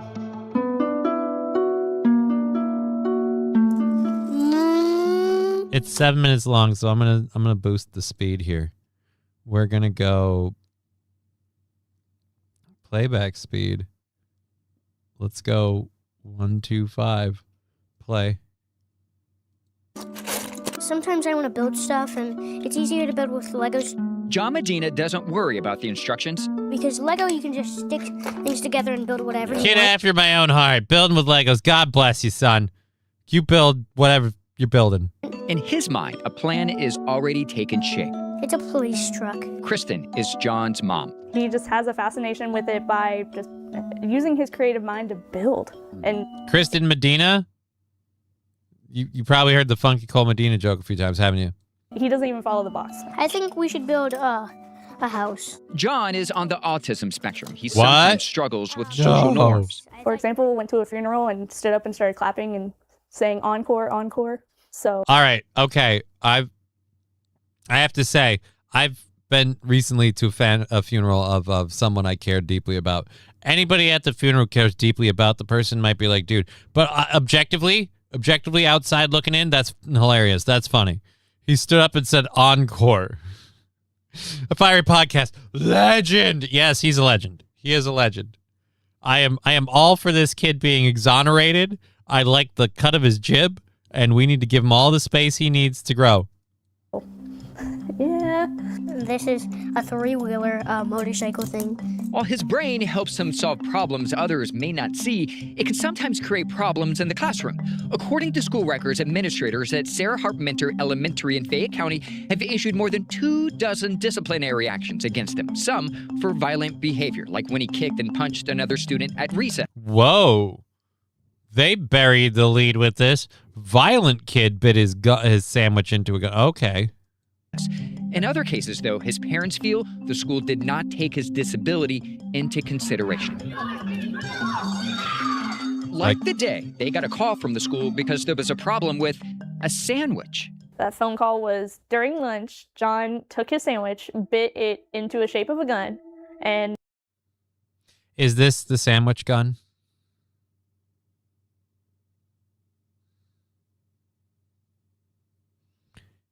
He pointed at a pier making shooting sounds.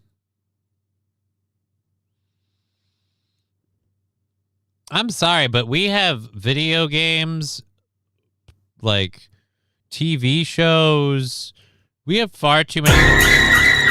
That was a bit much. Thank you, Nucleatic Gaming, for the 25 bits. We have too much going on with guns in it to not say that that could just be a learned behavior from any of the shit he's seen around him. He's a first grader. The gun was a sandwich. Everyone's going to be fine. Does he have access to firearms? No, then we're going to be fine. Aimed it at a pier and made gun sounds. And they informed me over that phone call that he was getting suspended for it. And I was just caught up in the moment. You're just like baffled. Well, firstly, I would say I can understand them not being happy about it, but dude, at least he's eating. I don't know. Am I the only parent going, at least he's eating some food? Reynolds is a former special education director who worked at a different Georgia school district. The family hired her to help during meetings with the district about John's discipline. Do you think a 6-year-old with autism understands? No. I don't think a 6-year-old without autism would understand that that's not appropriate. Yeah, again, in our society, like how many video games, Minecraft, whatever, you can shoot stuff. You can pew, pew, pew. Like when we were kids, cowboys and Indians, we used to pew, pew, pew. Like, it's weird that now all of a sudden, not only is that behavior not okay, but everything else in society that instigates that behavior is still allowed, and you're punished for just going along. There was a famous nationwide case where a grade schooler went and shot a classmate. It was the usual suspect at play. I'm going to say a 6-year-old with autism. I mean, have you seen how autistic this kid is? It's kind of like you can almost smell it on him. I'm going to say he doesn't. How many times have we seen kids that are like they need care and they're violent or whatever and they have special needs and they're allowed to stay in a classroom? But it's weird. We got to get this one. Call of Duty, Battlefield, Fortnite. I don't know if they're to blame for it, but I saw a 7-year-old doing Assassin's Creed takedowns on each other.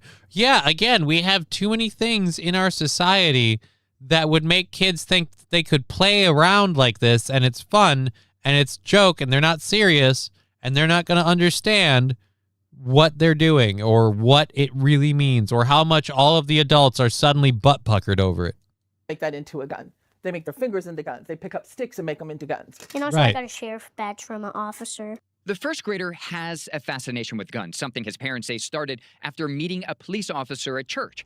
Records show the school suspended him for pointing a water bottle at someone while making gun noises. He also got in trouble for drawing a pilgrim shooting a turkey. If it's not fingers, it's not... Right, because that's never, ever actually happened.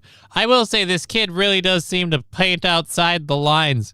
Why is he in class with regular children? He should be in class with special kids. What is it going to be next that it is going to upset the school? Called order for the Fayette County Board of Education meeting. To be fair, if it's graphic and the pilgrim's shooting the turkey and there's gore and he's got the guts and the blood, that could be a bit much. Look, I mean, let's be honest. It's not everybody else's fault that your kid's tarded, okay? It's not their fault. Your kid's tarded is your doing. If your child is tarded, it's the parent's fault. Now that's alarming. Autistic, hooked on guns. That is a little alarming. That part of the story being put in at 3 minutes in seems almost a little deliberate. So he has a fascination with guns, and he's done so. So just to be clear, I was very on his side here. Sandwich pistol was not the first gun-like object. Okay. So 7-year-olds doing Assassin's Creed takedowns. Where is it? We used to run around and pretend to shoot each other. We would have all been suspended. Apparently. And you guys threw, like, logs at each other and shit. So, like, yeah, you'd get suspended. I literally played paintball. I actually shot at my brother. Paintballs.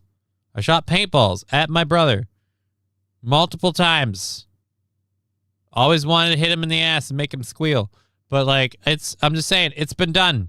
All right? So, although, like I said, I'm trying to defend this kid, and every time, like, there's another layer we go deeper in. Oh, it turns out he's also kind of, a little violent. Oh, and he's got a fixation with guns.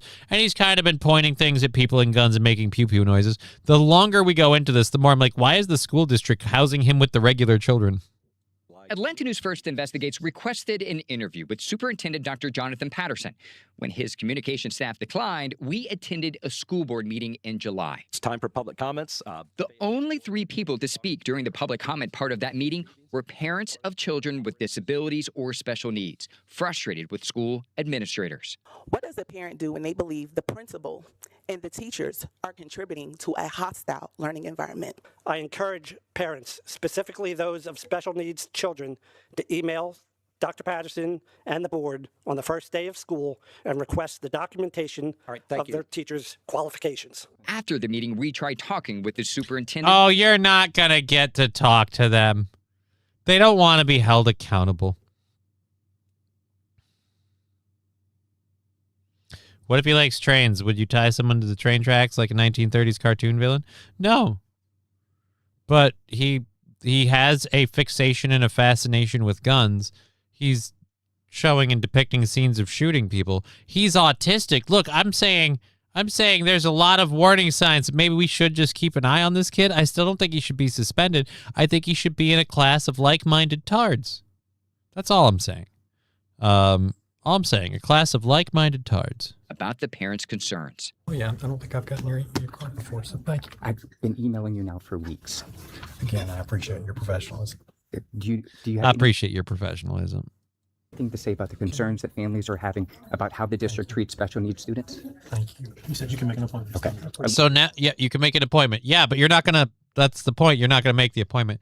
I don't like this idea that people that are like school board members and things like that, elected people, like they're allowed to just dodge questions. We should have forcible strap down and answer the question time. You signed up to be a civil servant. Time to learn what that means. We used to run around and pretend. Okay, so that was just the chat's moving. Yeah, I don't think this kid necessarily did anything wrong. And now it sounds like they don't even have a good environment for the special needs children. So he's not even getting proper care?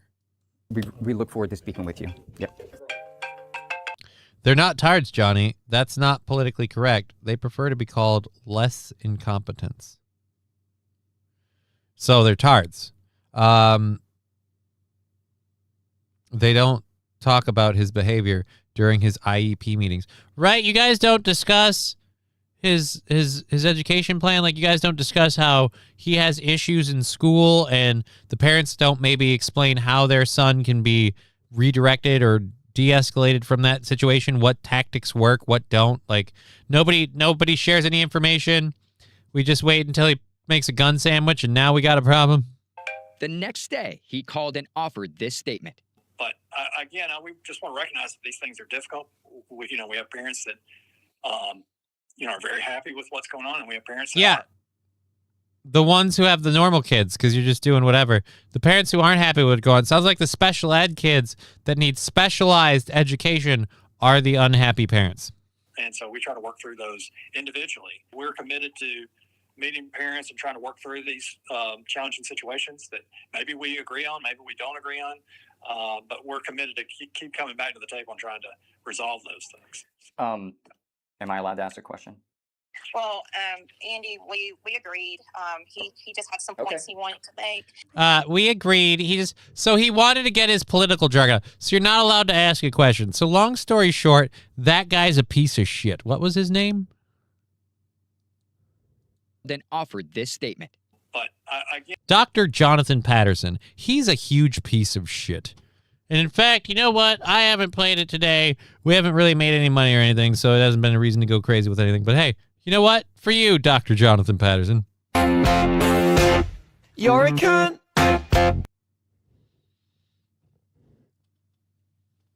So, I mean, it seems, I don't know, it seems simple to me. Like, it's just as easy as he gets a specialized classroom with all the other special ed kids. Meeting parents and trying to work through these. Want to make. I kind of have to change my mind. The superintendent declined to talk to us about John's suspension over a sandwich, but districts in Georgia and across the country have Let's be honest, though. It's not just over the sandwich. Like, I found this out going through the story with you. It's not just a sandwich. Become less willing to dismiss similar behavior after a 6-year-old in Virginia shot his teacher in 2023. Okay, again, do they have guns in the house? Does he have access to firearms? Because then we have a reason to have some concerns. But even then, you still haven't explained how the sandwich thing was like enough to like, oh, but he'll bring a real gun. We don't find out if he has guns in the home. Do their parents have guns and you have to legit worry about this? A search for answers tonight after an unthinkable crime. This isn't the one that I want to talk about. Police say a first grade I still haven't heard if the parents even have any firearms in the house. I thought I was dying. I thought I had died. Playing devil's advocate, shouldn't school districts take gun shooting seriously? Absolutely. You need to look at the whole picture. You need to look at his age. You need to look at his disability. You need to look at past behavior. And you need to determine whether this is more of a teaching moment or is it something that really needs discipline? And is that discipline then going to change the behavior? Since 2023, the school disciplined the first grader at least 33 times, including 14 suspensions. When you sit back and you look at that number, how do you think... I mean, I'm sorry. I'm starting to sit on the school side here. They've disciplined him a lot. Why aren't these parents kind of teaching him not to do this at school? How is it that this has happened so much and mom and dad have never once been like, all right, we've got to spend some serious time really teaching our child that that's not acceptable public behavior? Has impacted John? I think he feels like he's a bad kid. There was definitely... He kind of is.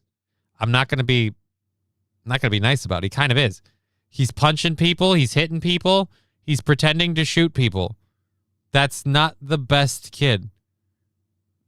I don't know about your kid, ma'am. My kid gives hugs, not punches. She's an adorable little dork who loves science and space stuff. But yeah, no, the parents are autistic too, Johnny. Look at the way she speaks. Well, it doesn't matter if the parents are autistic too. If you've been brought in, this is again just about being an adult. And if you can't do this, you shouldn't have a child. If you've been brought in, notified, or in some way made aware that your son has committed all of these offenses and you make zero effort to change his behavior, it's not entirely on the schools to change children's behavior. It's not the school's responsibility to teach your children how to behave well in public. That is very much the parent's responsibility. Your child's public behavior is very much on you, the parent. You can reinforce things in school. You can certainly cover certain subjects in school, but the child's public behavior, to the extent where multiple times for pointing gun-like things at people, it's been brought up and made people uncomfortable multiple times. At the very least, just to avoid getting pulled into the principal's office again, you should teach your son to knock it the fuck off. It shouldn't be that hard. Tell him to go take a female cop's gun. Either he'll win or she will. That's just evil. Don't do that. He will. And then someone will get shot. Why do you want to shoot somebody, Fiery? That's horrible. Sad thing, most autistic people I know are smarter than most non-autistic people. Right, but they don't process things the same way, depending on the autism and how it affects the individual. It could be emotional, it could be social, whatever. But they don't process everything the same as normal people. And like I said, if your kid is one of those children and they're doing this repeatedly in school, how many times do you have to get a call from the principal's office before you decide to do something? Not saying any one person is solely responsible for this, but I do think it is kind of bullshit over the sandwich thing. I mean, yeah, he bit a sandwich. And I still have not gotten an answer to a question. Do she or her husband own any firearms? Only times that he would come home and say, I'm a bad kid. And that's really hard to hear. Then maybe you should teach him how to behave in public. Again, it won't be as easy as everyone else. But maybe just, I don't know. And I'm seeing you can communicate with him. He understands thoughts. You guys can build Legos together. You can't routinely work on him with not pointing things at people like guns and making pew-pew noises. If we get rid of that one act, this all goes away. I thought it was ridiculous when they suspended him over the sandwich thing, but the sandwich was like the final slice. But I'm bumching. Mom. So. That's good. I've never really built with a reporter before, so this is kind of new. John's mom knows her son sees the world differently. Yep. Right, but why can't you teach him to simply not do that in public?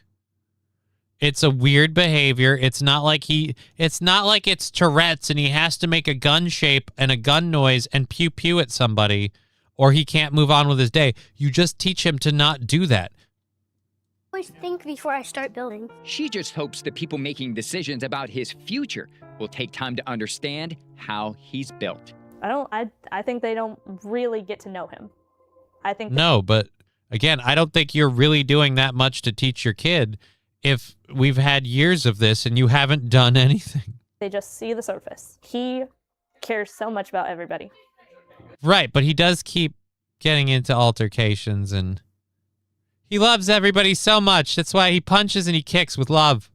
He makes gun facts. He makes fake guns and pew pews with love. Or teach him to not do it.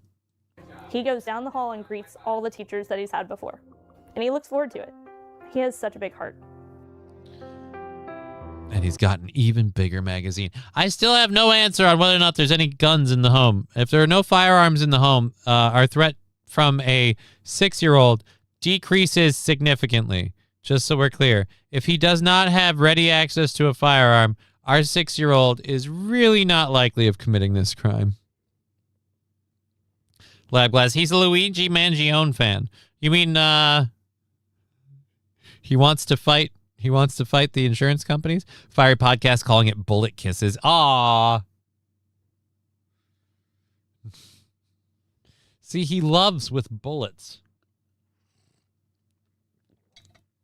I'm surprised that one took a turn. I was not expecting to flip-flop on that like I did. Because I was on the kid's side when I originally heard about the story, and I found it, and I pulled it up, and I started going through it. And I'm like, all right, kid bit a sandwich into the shape of a gun. We suspended him for it. Okay, let's look at this.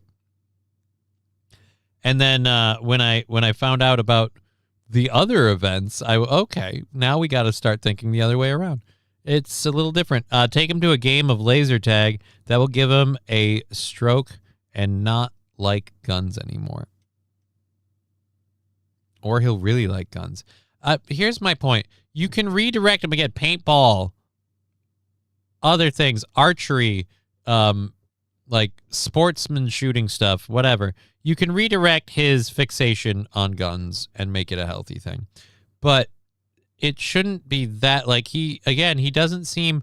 I don't think he looks like that much of an autistic child that we can't somehow routinely and eventually just drill in the don't go pew pew at the other kids. Don't pretend to shoot the other children at school, even if it's a game, even if you're having fun, because they get mad at you when you do it.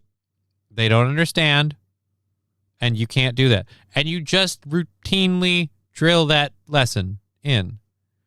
Over time, that's got to take. I'm sorry. I can't imagine you can't work with that kid. That kid is, again, autistic, but not so autistic that we can't work with him to not do this in public.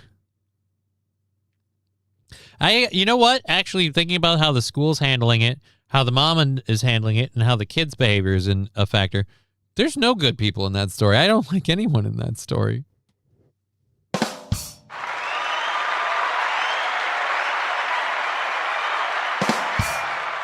Give the kid a real gun and he calms down. Weirdest thing. I wouldn't give the kid a real gun. I don't think 6-year-olds should handle firearms. That's just a personal thought. I feel like firearms are a little bit more of a, especially one who seems to point them at people already. I don't think we need to do that. I don't think it should be a thing. Don't give him a gun. You don't want what? You want him to shoot up stuff? What's wrong with you? Like I said, that's just going to give more fuel to the fire. If there are no weapons in the parent's home at all, this whole thing is stupid. And the school needs to fucking slow its roll. But, that's what they're doing. So we covered it We found it. We covered it, but everybody in there is a piece of shit. What do you want from me? We've got a couple other things left to talk about. We've got a weird sensation in my hand now. We've got a e-bike mob that took over downtown and a bunch of people got arrested. We got that story to talk about. I've got a movie preview that we're going to play. It's 2 days old. Apparently, this got released at Comic-Con recently, this official trailer. This is it's a horrible movie. We're going to rip on it. We're going to have some fun. We've got Mom Donnie talking about his 5 government grocery stores and how they're set to run, so we'll discuss that. Before we do, though, I have a story about an 88-year-old Michigan woman who decided to donate to the Democrats to the tune of $14,696. Unfortunately, the 88-year-old Michigan woman wasn't aware she had done this because she didn't. So let's go to this. Boom. Out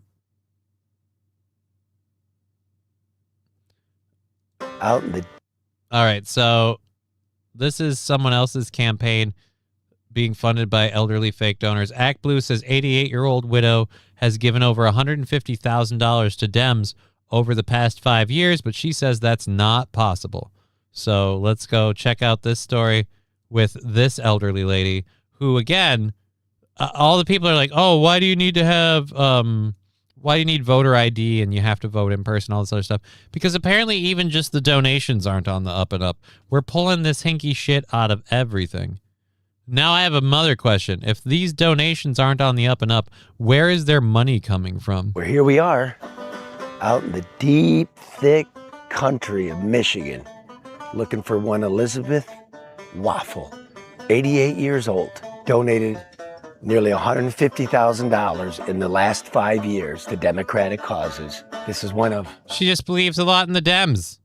For the last 5 years, $150,000. This lady looks like she has $150,000 left to spare. El Sayed. I like they're playing the banjo music. I don't care who El Sayed is. I don't give a shit. It's micro donors. Doesn't look like the Taj Mahal by any means. Come along. Where's I'm the house? hating you. Okay, if I'm not back in 5 minutes, call somebody. Ding, ding, ding, ding, ding, ding, ding. Yeah, Hello? I really hate this guy. I don't want to be on the screen with you. There's something wrong with it. Okay. Grandma's living in a trailer with like garbage and shit around her. Let's just go ahead and say she doesn't. This is not the home of somebody who has $150,000 to give out. Here's a and again, the banjo music's to make fun of it because she's on list as a donor. St. Caesar, keep up. Walker. How do you use that out there? That's not rated for outdoors. Getting pissed about the walker. Hi, madam. Okay. Pleasure. My name's Charlie. Are you Elizabeth Waffle? Yeah. It says here that you've donated $150,000 in the last 5 years to various campaigns, and that you've made nearly 15,000 donations. I doubt it. You want to see it? 15,000, yeah. 15,000 separate donations on the computer. Did you make 15,000 donations in 5 years? $150,000? 150? Hell no. I don't have that kind of money. Yeah, I can guess. I can guess with the way you're hoarding in here, you ain't got that kind of cash. Do you have internet? Sometimes. Sometimes? Yeah. Do you have a computer? No. No? So how could you make all these donations? I don't know. Are these... Again, she's telling you that she doesn't, and she didn't. So, Randall Flagg, speaking of Biden, Hunter's interview with Fuentes claims that the burning down of Minneapolis never happened during the summer. Yeah, it did. I know the burning of Minneapolis happened because I was nearby it. That totally happened. All mine? Yes, this is, now, there's 900 pages. I ran out of paper to print it on. Yeah, all of these. I have bad knees, and then I went out and sprained an ankle. And so I'm... Well, with $150,000, you get those knees replaced. No, I don't think I dare spend that much. When's the last time you lived in Canfield? Well, I lived there for 1 year after the house burned. Oh, your house here burned, yeah? So what it has here, here's the dates. In August 27th of 2024, you not only contributed on the same day from this address, but also from the Canfield address. So it says like you were in two places at the same time on the same day. Well, I still own the property out here, so... Surely. Yeah. Did you donate to these Democratic? It should be a straight, like, this is my whole thing. Old people in politics. It should be a straightforward question. Did you donate to Democratic causes? Should be like, yeah, I'm a Democrat. I donate to causes that I care about. Like, okay, we're good. We're done. End of story. It says how many contributions that day did you do? It's 10. It could be. I don't remember quite that much of it, but... Not $150,000 though. I can't believe it. And not 15,000 times. Yeah. And you have spotty internet. What's this one? Aaron Rugenberg? Rugenberg. That name doesn't ring a bell. Well, no offense, buddy. I know you're trying to paint the donation system as sketchy and all that, and you've got a lot to go off of. But it doesn't help that she can't remember donating to any of these people if she did or didn't. She's not out and out saying, no, that's not me. And, dude, I'm just looking at this more and more. This poor lady. Like, your knees are bad and you're living in this? They fraudulently used her name to donate money. Yeah, I'm guessing that's probably the case. Red Scooper. I mean, a bill at all. 150,000 is abnormal. 150,000 is very abnormal, and I think it's wrong. I think there's something in there that's off. Can you show me how to make a donation? Yeah. Okay. Okay.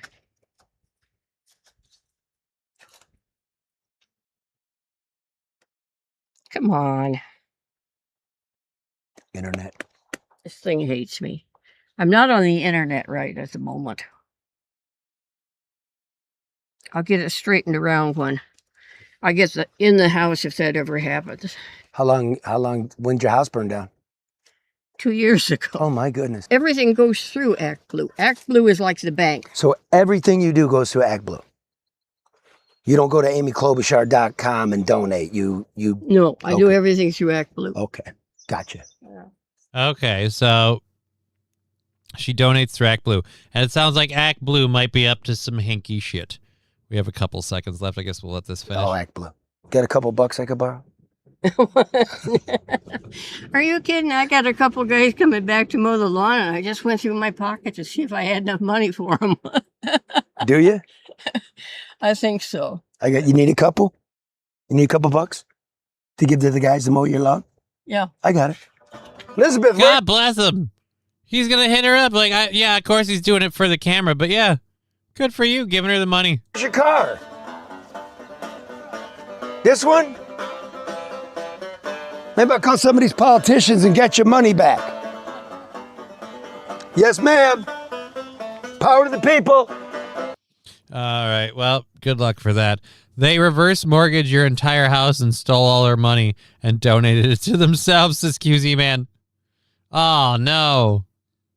Chevrolet JB, what the fuck is this? Leave my grandma alone. I'll be there this weekend to mow the lawn. Well, now you know she got paid a couple bucks. She got like I don't know, whatever he gave her. He did not disclose how much money he threw to this. Who owns Act Blue? All right. Well, this was in Michigan. This is our neighbor in Michigan.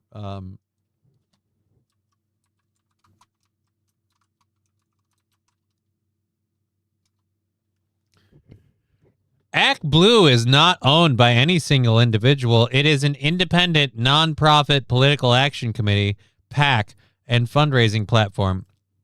It operates under the direction of a board of directors with Regina Wallace Jones serving as its president and CEO.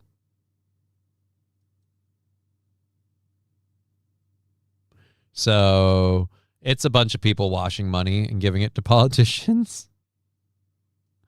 It's a bunch of people washing money and giving it to politicians. He seems like a good person. He seems like a fun person. I kind of like to hang out with that guy. He's got a fun personality. He seems like he could be a fun person to hang out and have a conversation with. That'd be great. So, yeah, he seemed like a fun guy. I do not like this guy, says Digger. You don't like him? Why don't you like him? What's wrong with him? He is kind of aiming for a lot of stuff. He very much wants to paint Act Blue as being sus, but it seems like they kind of are. Here's what I'm surprised. I'm surprised Grandma like so regularly donates that she's having trouble making sense of whether or not she donated all those times. Having a beer with him could be a hoot. Yeah, it could be interesting. Lab glass will save you the time. Jews. I didn't find Jews. At least not expressly. Not saying it doesn't involve them, just they're not in the top of there. So, in fairness, on Act Blue, we did not expressly find Jews. He's being very patronizing to the ladies, says Digger. Well, he's making a pointed political piece, so he's being patronizing about the facts. I don't think he meant it to the lady. And at the very least, he threw her a couple of bucks to help him mow the lawn. I'm going to say this, if I'm that lady, I don't want to do interview stuff. I'd clean my house first. Clean up around your house a little bit first. Once you got that all on track, then we go from there. Just, I don't know why, but the stuff around her yard was upsetting me. This is exactly how the Nancy Guthrie ladies was kidnapped. There's supposedly someone coming forward saying they were the kidnappers, and so we're seeing where that's going. But yeah, we'll see. I don't think they would kidnap this lady. Nancy Guthrie had like family members that had money at least. I don't think she does.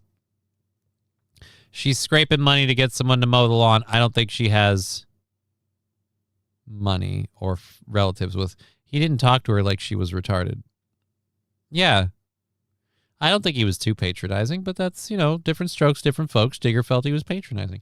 I would say I thought he was being patronizing of the Act Blue mischievousness, and he was doing it with her there, but I don't think he was like using her as a foil for that purpose. Like, I think he was just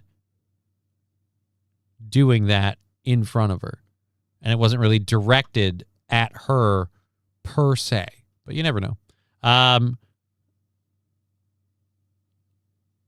I think that's everybody we caught up with. All right, we caught up with everyone. Good. So we've got a couple more stories to go through our third hour. We have an hour and a half left in the program. We're on our second hour stories. And then we have our third hour things. I've got a couple of World Guinness Record things in the third hour. I still don't care for World Guinness Record people, but I will say now that I have been corrected and they aren't paid out, at least people are risking something. And I've got one where I'm like, ha, and I'm going to laugh at him. And I've got another one where I'm like, take that lady's record away. All of that fun and crazy stuff we'll get into in the third hour. So we've got that shit for the third hour. We're going for another hour and a half. Our studio sponsor right now is Hooters Girls All Natural Jugs. Our studio keeps this little show afloat by viewers like you, and all the funding that you throw in at us is how we do it. So Penmail, fucking I can't speak straight anymore. Venmo, PayPal, Super Chats, Rumble Rants, they're all available to you. We appreciate the support. And our studio sponsor for the next 2 weeks, this week and next, is Hooters Girls All Natural Jugs. When you need a set of large, beautiful natural jugs, there's no one better to supply you than Hooters Girls All Natural Jugs. Every one of her jugs is all natural, handcrafted, and she does put them on display, but she wanted me to be clear, showings only by appointment. So Hooters Girls All Natural Jugs. Oh, fuck. It's getting weird. Do we keep doing the reads, or do we just start skipping the studio sponsors? I don't know. It seems disingenuous, but at the same rate, what do you want from me? Okay, so Mom Donnie is going to open up a grocery store, not just one, but 5 of them, one in each of the boroughs. Supposedly a government-run grocery store where he's now saying staples at the grocery store will be 30% cheaper at all 5. I don't know if you know this or not, Zora Mamdani, but they don't make a whole lot of profit at the grocery store. They don't make a whole lot of money at the grocery store. Brian, how do I make an appointment? You would have to contact Hooters Girl. She never gave me any information about how to make an appointment to see her jugs. I was just told that she does showings by appointment only. I'm just spitting the facts that I've been sold, so I can't sell you on any of that. So I can just tell you that that's what she told me. That's what she told me. That's what she said. All right, so back to the Zora Mamdani thing. There's a petition with 20,000 plus signatures to keep Mamdani from the 9/11 ceremony. That's hilarious. Oh my God, that's hilarious.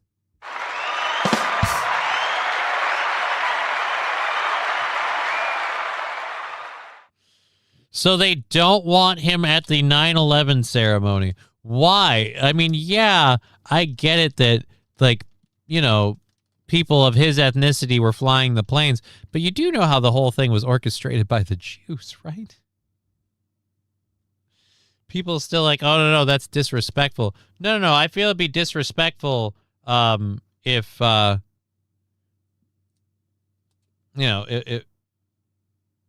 Rabbi Shmuley was there.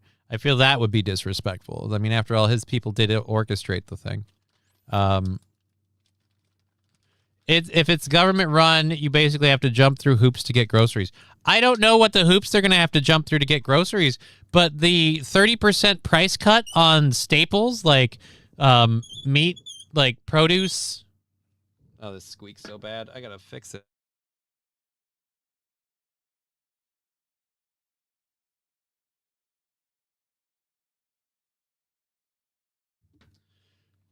$30 price cut. He swears he'll be there anyway.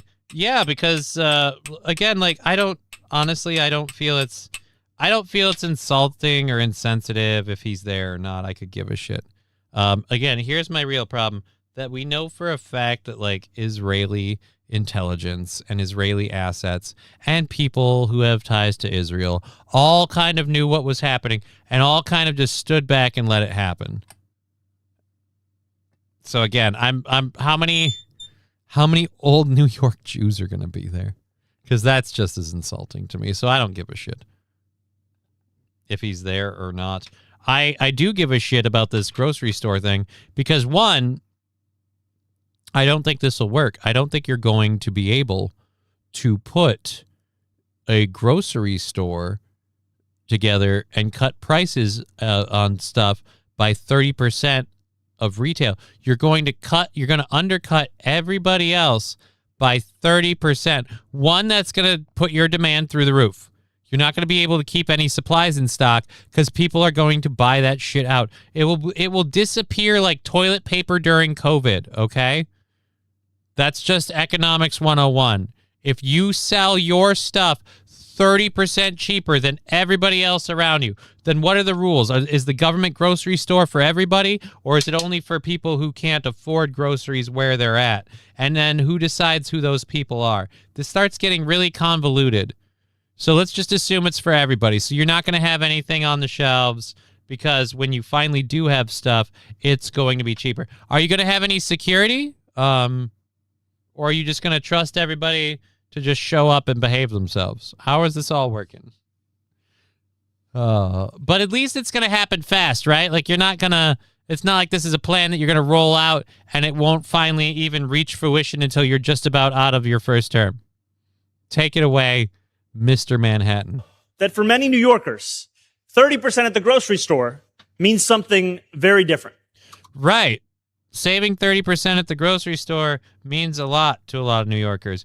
But who's paying that 30%? Because keep in mind, you're subsidizing that 30%. It's not that the products are that much cheaper. Is it EBT exclusive? This is another good question. Let's hope he answers it. Since 2019, food prices have soared at grocery stores around the Yes, due to oil prices and a lot of other stuff, food prices have soared. But how do you cut that? How do you cut that cost? It's not like the prices have soared and there's a bunch of people sitting back on a farm or at some corporate food production facility just going, let's roll in our cash. No. Food production prices have soared because you guys have systematically killed off livestock. You have made it impossible to ship stuff. The Strait of Hormuz and the fuel oil shit makes all prices go up. When prices for transit of goods increases, it increases the price of the goods.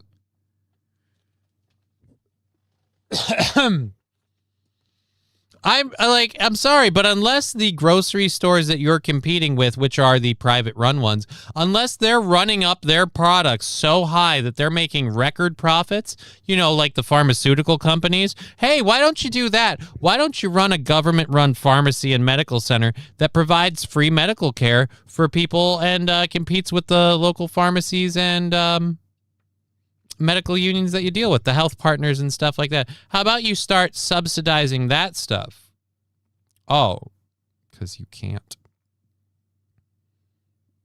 Johnny, expect a communist to understand economics. Oh, no, this is the problem, Scruffy. I expect him to understand economics, but I also think he's lying through his teeth to sell you a falsehood. And he knows it. And that's why I hate him. Not because he's a Muslim, not because of his ethnicity or anything. Because he's sitting here telling you shit that's been tried and failed multiple times, but he's telling you it's going to work this time because we're going to goddamn do it with just enough gumption.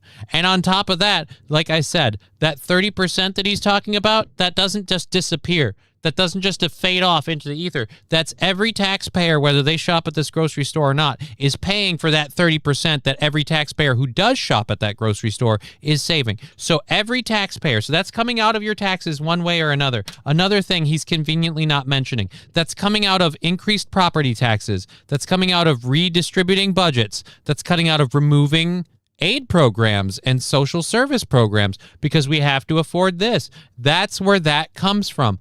Or you get what we'll show you at the end of this. Country by roughly 30%, in fact. Talk to shoppers around the city, and you'll often hear the same frustration. Wages have not kept up. Making matters... Right. Wages haven't kept up with inflation. Social benefit programs haven't kept up with inflation. The only people whose incomes kept up with inflation are, ironically enough, you, your friends, and people in higher levels of government. You guys got your inflation budgets adjusted, but the rest of us fuck off. It's even worse. Some corporations have built out technology that allows for something called surveillance pricing, collecting personal data to charge... Oh, this is actually true. But what he's not telling you is those places are like Walmart and other places. When you shop online, they do surveillance pricing. They ebb and flow their pricing based on the time. That's absolutely true. This is a real thing he's telling you about. So even if you don't like him like I do, he's not lying. This is a real thing. But it's not what it's actually at the store. If you go shopping at the store, that's not the case. Because the store has to have their price tags and their labels clearly printed and on the screen in front of you. And they are digital, so they can be reset by the minute. But you're going to have too many issues with some people who coupon clip who are going to wait, no, I saw it at the... That is not an at the store issue. That's an online order issue. If you order online, the price can be whatever they say it is on the screen. In the store, not quite so... Not quite the same. They have to have all digital ID tags just to make it possible. It's not that happening in the store. Walmart uses only QR codes now, not prices at the stores. Maybe at yours. In my Walmart, the tags are there. They're just all digital. Amazon does that crap. Amazon, and like I said, online, I can guarantee you Walmart, probably Target. Anybody you're buying off of online is probably doing that. But again, they're not marking up. The 30% doesn't come out of nowhere. The goods and services moved. You might get what? Like, let's overestimate. You might be able to get 10% out of that. You're going to cut the cost of these staples by 30%. So, again, other grocery stores are going to have to follow suit or they will be losing business to you. That means you'll have everyone in the borough going to your one grocery store, probably people from outside the borough, You're going to keep this thing stocked up? It's going to have stuff on the shelves to do this? Okay. Some people more than others for the same carton of eggs, for the same gallon of milk. All of this leaves too many New Yorkers feeling like groceries are out of reach. So start pushing for legislation that doesn't allow those practices to happen. I notice you're talking about how you want to make the government grocery store, but you don't want to make it illegal for the corporations to do by-the-moment price adjustments. You don't want to make it illegal for them to engage in this activity where they adjust by the moment the price of eggs. And that is frankly I love how there's not a single American in this video. Right, because there isn't in his administration. Acceptable, which is why city government is stepping in to make people's lives more affordable. Today, I am proud. You know, all of the 0 times that city government has ever stepped in to make people's lives more affordable. Are their lives more affordable when the moment you got in, you raised property taxes? Because you want to pay for all these programs to make their lives more affordable? Do the people of your city realize they're paying you in their tax income on property taxes, sales tax, all of that? They're paying you to make their lives more affordable? Because I just feel like if they didn't pay those taxes to you, their lives might be more affordable. Proud to announce a collection of essential staples that will be predictably 30% cheaper at all 5 of our city-run grocery stores. How do we cover the 30? Wow. This core set of goods will include all fresh produce, meat, and seafood, along with 20 other essential items like cheese, milk, and bread. Oh, it better include Here's my how it will sodies. work. I got to make sure I get my sodies 30% off.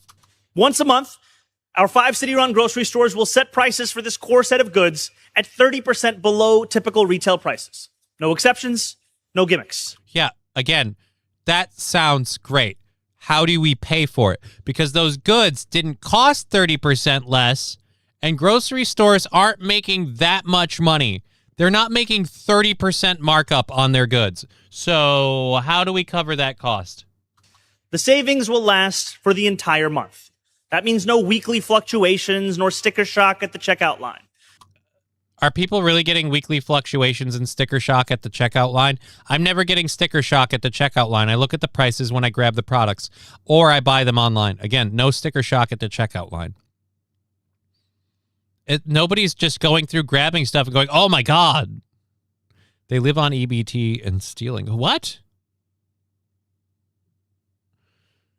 People who vote for this don't work. Well, the people. It's not about the people who voted for this, Scruffy. I'm not talking about people who voted for this. I'm talking about a simple fact: the 30% like markdown on goods, but still paying because they're still going to pay the cost. Suppliers are not going to sell to Mom Donnie's grocery store for 30% less because it's a government-run grocery store. They would have to be forced into it, and that would be unconstitutional.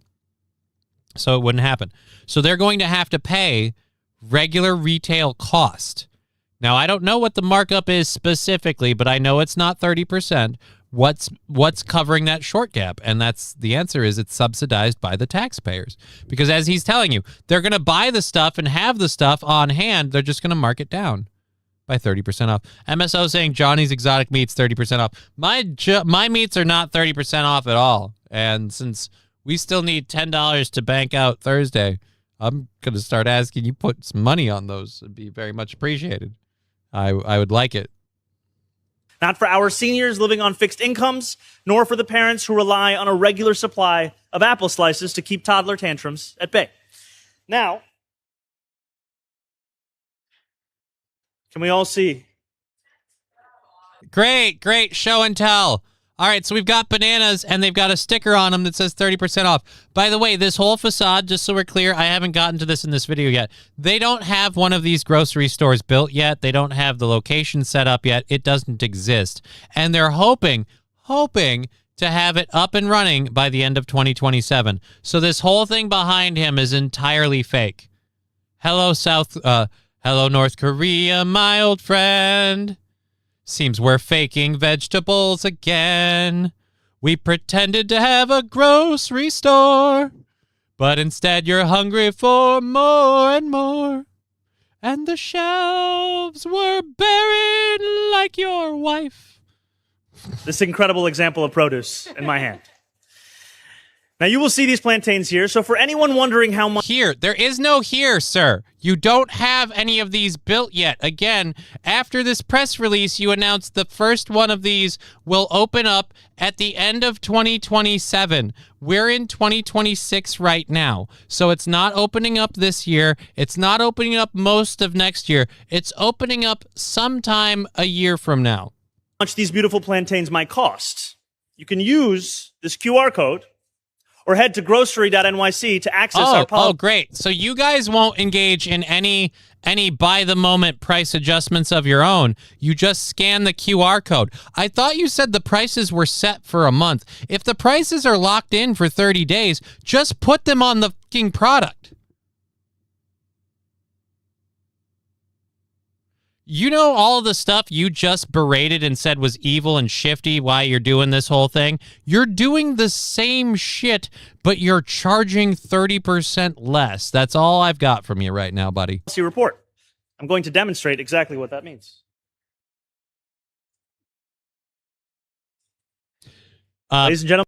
A nice CGI background. No. It's not CGI. It's a real background with real food and real stuff, and then they took these stickers off and either threw this shit out or they just whatever. But it's not real in terms of they don't even have a location yet. When the QR code does work. Cool, the QR code works. The store won't be open for a year. I think you've got a few more ducks to get in a row. Where's the location? You are not even opening one of these yet. You can see this here. But hey, he scanned a QR code on a banana at a press conference. That's cool. By the way, he said the QR code worked. How much do the bananas cost? How much do the plantains cost? You said the QR code worked. And again, why do we need a QR code to scan this shit? Isn't that the same shit we were problem before? They're all so goddamn fake. I know, it's so fake. Peanut butter and jelly on the top right looks funny. What peanut butter and jelly? That's Welch's grape. There's no peanut butter. Bet the egg cartons are empty. Oh, the egg cartons are definitely empty. The egg cartons are empty. They're they have these stickers on this stuff. Again, this isn't their grocery store. They haven't opened one of these. This isn't the openings there. This is just him taking a victory lap because he's going to do something in a year. There you. So if you're excited, a year from now you can save 30% on your groceries. I've got 15 seconds left in this clip. We still haven't heard how he's going to afford funding this that doesn't result in raising property taxes and other things to pay for this stuff. You can learn more about our city-owned grocery store program, including the 30% discount. 30% off adds up. Yeah, it adds up a lot, but I guess that's the end of that clip. Let's go to this now. So the city-owned shops, this is his vision. This is the vision he has. He offered a different vision of the city-owned shops on Monday, announcing they would provide 30% discount for meat, produce, and a host of other kitchen staples as a way to offset rising food prices. The 5 stores are expected to be placed, they don't actually exist, expected to be placed in each of the city's 5 boroughs, with the first is set to open, like I said, at the end of 2027 in the Bronx. So we just did a huge victory lap for savings you'll get next year in the Bronx. Great. Meanwhile, we do have an actual example of Kansas City did this thing where they did a government-run grocery store. And this is July 27th of this year. I don't know when this initial report was done. So if you haven't, let's check in on our Kansas City. This is not a joke. This is not satire. This is not a political opinion. This is factually Kansas City's government-run grocery store. Go. It's clear this Sunfresh at 31st and Prospect is struggling. This is the first section people see when they come in. There's barely any produce. A lot of the coolers and shelves around the store look the same way, empty. So shoppers have been asking us, if the store isn't closing, then where's all the food? A rotten smell comes through the door, and anywhere you turn, you'll see products that need to be restocked. No hot food or deli. There was a time this store was on life support. Is I this can a tell store? you today, right now, it's damn near dead. This is a new low, even to people like Pat Clark who've watched the store go through its This is a government-run one, right? This is Kansas City's government-run grocery store, I thought. ups and downs. 30 days ago, hell, we look like a grocery store again. The city owns the Linwood Shopping Oh, Center. it does. The city owns it. I was right. Okay, I was really worried. I was getting worried for a second. A nonprofit operates the grocery store. Public and private investments are in the millions of dollars for the center. It's clear this Sunfresh at 31st and Prospect. So they got millions of dollars, but there's nothing on there. Giving me the same vibes as de Blasio trying to sell cheeseburgers for getting vaxxed. I don't know. Like I said, I'd like, this is a really nice victory lap, but you don't have any of this stuff up and running yet. It's not going to be up and running. Why did you waste all of our time with this? You had the time to make the labels, to put the QR codes. Great, the QR codes work. Cool. You still don't have a location to run this from. You're really getting over your skis there, bud. Not to mention the what is it?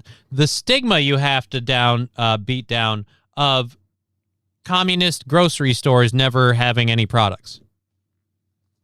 Which, by the way, if you wanted to fight that stigma, pricing your shit 30% lower is a guaranteed way to make sure your place never has any stuff. People are going to buy it out like crazy, if not other stuff. And I wouldn't be surprised if people buy it out like crazy and then try to sell it off for a little bit less than regular price and make maybe 25% of that 30% difference back. And you might go, oh, that's silly. That's crazy. Why would anyone do that? I don't know. Why do they continue to steal stuff out of stores and then sell them on sidewalks right outside and then call it a food desert? So, yeah, good luck with that. Johnny needs that old lady to donate to his show. I do, Pat Fargo. I need that old lady to donate to my show. I'd even just take $10. I don't need $150,000. I mean, if she wants to give me, let's call it absolute most I could possibly ask from her, $70,000. Like, I'll take 70, but like that's the most. I couldn't, in good conscience, do a penny over that. QR codes for price is too much of a hassle. It is, and like I said, he was bitching about Walmart and all these other places doing price fluctuations. The way they do that is with QR codes. The way you fight price fluctuations, if you mark your price and it's set for a month, just put it on the product. Does nobody remember using the little boo-boop price gun? You put the price on it, you squeeze it, click, roll. Click, roll. Click, roll. Price it. Nobody else remembers using those? I remember using the little price sticker gun. So just put the actual price on the product. You want to fight sticker shock at the cash register, I'll know how much I'm getting in for if I keep seeing how much it's going to cost me as I walk up to the register. But if everything has a freaking QR code, I'm more likely to be, wait a minute, what? I don't trust this. There's something hinky here. He's shitting on it and doing the same stuff they do. Like, hey guys, we don't like these stores doing this price fluctuation where they adjust their price on the price of eggs based on demand and flow and how many people are buying so they can maybe make a little more money. I don't like that. We're going to use QR codes where you scan it and then you see the price and you just know you're saving 30% because we put 30% stickers with the QR codes on the products. So you know your price is automatically 30% cheaper. And we set them for a month. So that's why you have to scan the product with your phone to see the latest price. Wait, no. If they're set, most goods in a grocery store don't last a month. So you should be fine. You should be good. We should be able to just put them up there. That's the price. Change the price when the new price change comes. Should be fine.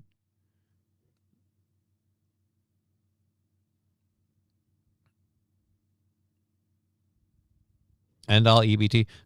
There's a problem with that. Not everybody that's on EBT is from a different country, Scruffy. What if you're someone who's lived and grown up here on EBT? Where's your plane trip go? That's a very aggressive thought. That totally is completely impractical. It wouldn't work at all.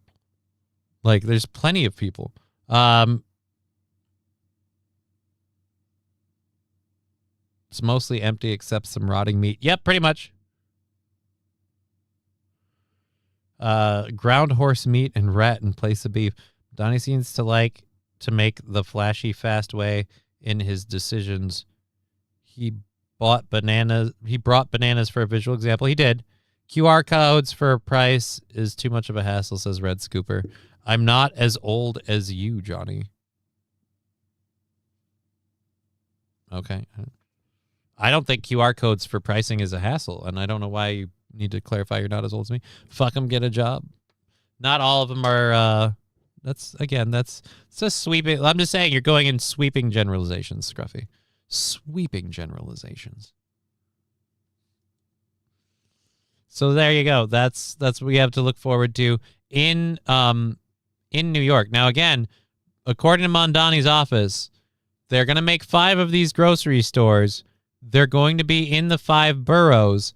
The first is slated to hit the Bronx sometime end of next year. So sometime at the end of next year. QZ Man says, hey, I'm the old one here. I mean, kind of. They don't even have a location yet. It's retarded. Yeah, they don't have a location yet. They have no location for this thing. That's the idea. Put the other stores out of business, so people must rely on the government store. But here's the thing. The government store is not going to be able to handle the demand. And it's not like they're going for mom and pop shops. They're going for corporate places. So what's going to end up happening is you're going to get corporations that are going to lobby other people in the government to try and make this thing change. And that's if it works as advertised. But as we just saw in the Kansas City one, they load the store up with stuff and then it's gone after a couple of days because they don't restock fast enough. People steal stuff. So other stuff just gets bought out, sold out, so they just have empty shelves. That's the way this will be. If you literally just go with the whole 30% cheaper thing, they won't be able to keep stuff in stock. People will buy out everything because it's cheaper. I'm going to go here and get this because it's cheaper there. And yeah, you might push the other grocery stores to start pushing down some of their costs. But until we start dealing with actual inflation, you're not going to get costs down. Particularly things like a grocery store. They work on relatively thin margins. My buddy works for one.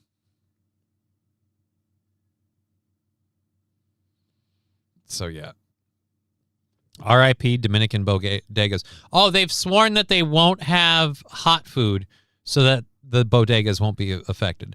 They're not going to have hot food or delis in these, so the bodegas should be safe. But yeah, if you're going to get groceries, just go for all of it there. Boom. Sadly, it's smoke and mirrors. They lower prices but raise taxes. Right, because they need the money to pay for this. So either this isn't going to be paid for and the budget's going to be kerfucked, or, like I said, they're going to raise your property taxes. So yes, you're paying 30% on your groceries less for these staples, but you're paying so much more in property taxes. Why? Because it's going to pay for that 30% price gouge. And when you add those things together, do you save money or do you lose money? That's the end of the day. I'd just buy it at 30% off and resell it with a 20% markup, says Los Federales. I mentioned that earlier, that some people will even do that. Like, is there going to be limits on what people can purchase? Because I'm sorry, some people are going to just be like, oh my God, all of these are 30% off. We're going to grab all of these. 30% cheaper, not 30% off, 30% cheaper. We're going to grab all of these, buy all of them, and then we're going to sell them out. Just a little bit less. And then, like I said, there's no way that you do that. Anyways, let's go for this next story. That's I guess we'll have to wait. I'm having a Biden moment. Yippity yippity yippity yippity. I want to be the president. I guess we'll have to wait and see how it pans out in a year. But hey, at least he's willing to throw a big, flashy, notice me thing for their plans that they have not been able to. By the way, there's no promise that this will be up in a year. It's hoped that we'll have it in a year, so we'll see. Nazis did it first. Put a cap on a person to earn and went door to door collecting taxes. Interesting how high-ranking people had parties and more than enough food to go around. I don't know what we're talking about. St. Aaron, that's several things at once, and I'm not sure. You know what? I'm now lost. Like a dinghy at sea, I have become lost. Drink 16 bottles of water, sweat 15 of them out. Damn, that's hot. Oh, I'm sorry. I'm really, really glad I'm not outside in the heat then. It sounds like the heat is a bit of a thing. Although it doesn't seem like it's that warm here.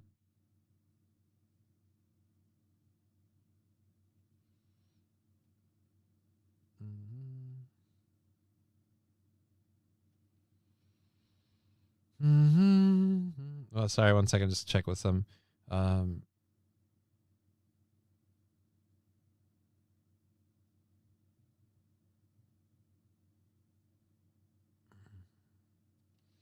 Anyways, they're going to look like a grocery store from Cuba in no time.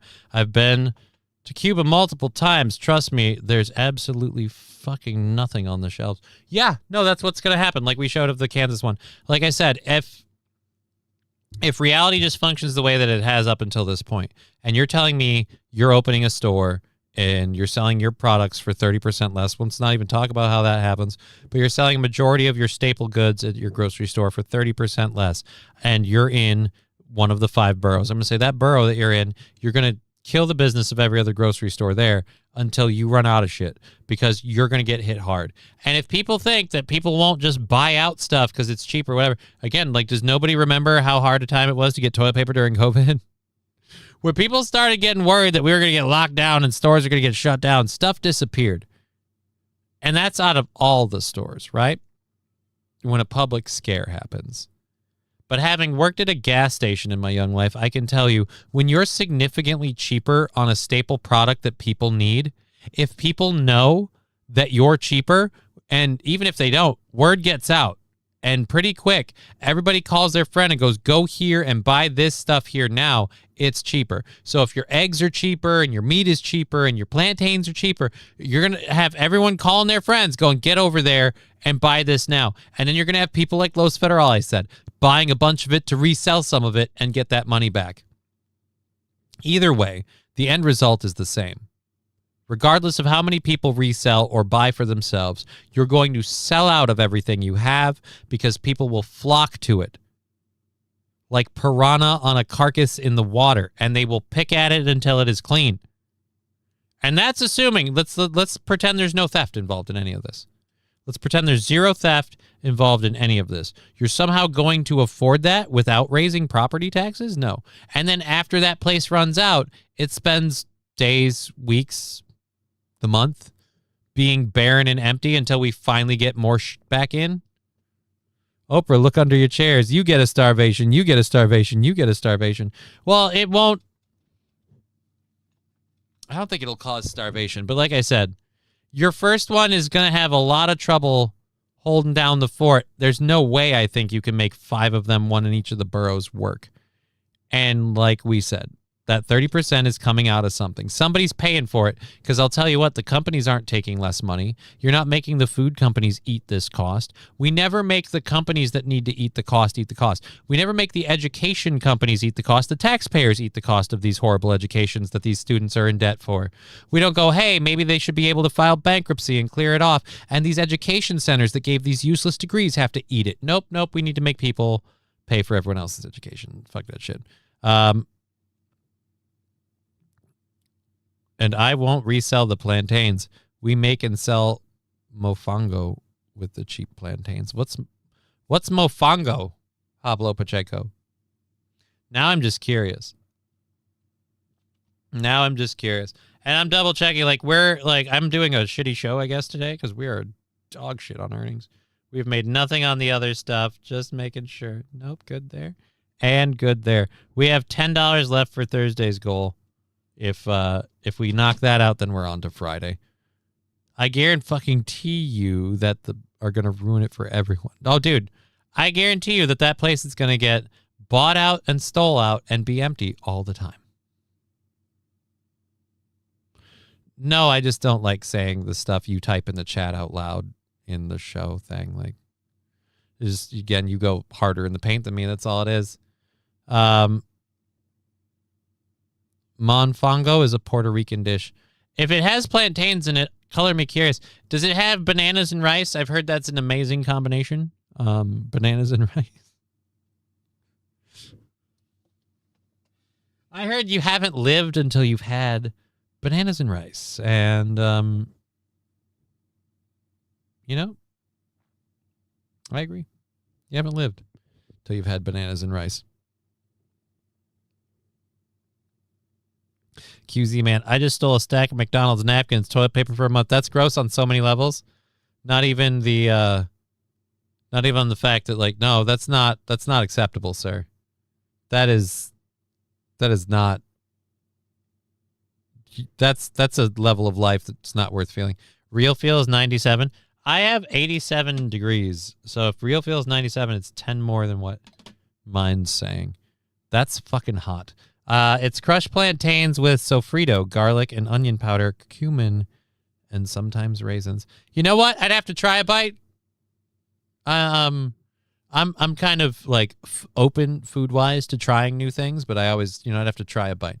I have to have a sample bite. You'd have to have me like a sample spoon, and I'd be like, and let you know whether that's gonna kick it or mix it. That's a weird mixture you've got going on there. The onions and the garlic, in with the plantains. Interesting. No, I'm not saying that.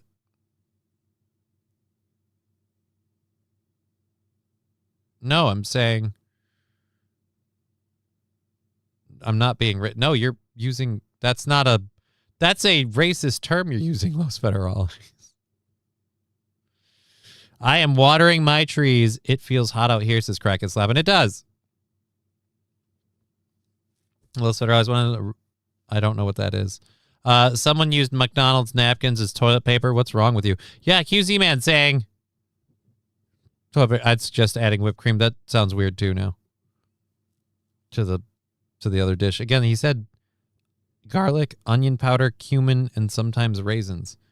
Garlic and onion powder along with whipped cream would never be something I would suggest. You want your butt to smell like chicken nuggets? No. I mean, maybe. What's wrong with chicken nuggets? Possibly. Alrighty. Covered. We're caught up there. I will send you $10 tomorrow. Not home yet. Well, thank you. I appreciate that. That means a lot to me, and I love your support. Thank you, QZ man.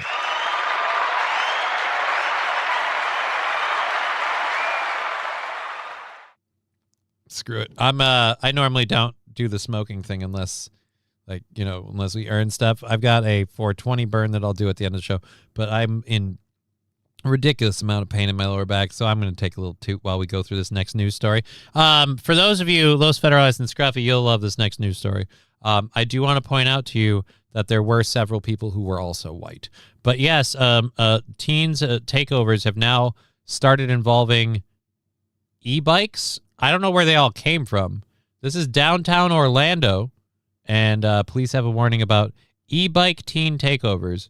And, of course, as I said, the usual suspects are featured, but it's not just them. I'd rather use my socks instead of McDonald's napkins, right? I feel like McDonald's napkins is just a speed route to getting shit on your hands. Why don't you just fucking find an alternative? You're going to need an alternative to clean up after you get done anyway. So why don't you just skip the middleman and deal with this mess appropriately and save yourself a fucking time? Where they came from, 5-finger discount. Maybe. It's a lot of 5-finger discounts. I'm going to say this is excessive. And once again, remember the term teens is now what we say instead of black people if you're the news. If you're an average citizen and you do that, it's a hate crime. And more importantly, the news is kind of racist because they're saying teens, they're not all black. Some of these people are white. So they really shouldn't be calling them teens. They should be calling it mixed race teens. because, well, that paints a mixture of teen races, I guess. Because, yeah, it's really weird here. You got teens doing this, but we do have some white kids. You'll notice the white kids. They're the ones that get caught. They're not fast enough. Orlando police are putting out a warning in response to this. A mob of e-bike riders. Ass napkin, I'm loving it. No. Causing chaos in the streets. The police department says it is watching out for dangerous riding. Video shows dozens of riders who appear to be teens or young adults running red lights, blocking traffic. You racist. They're not all black.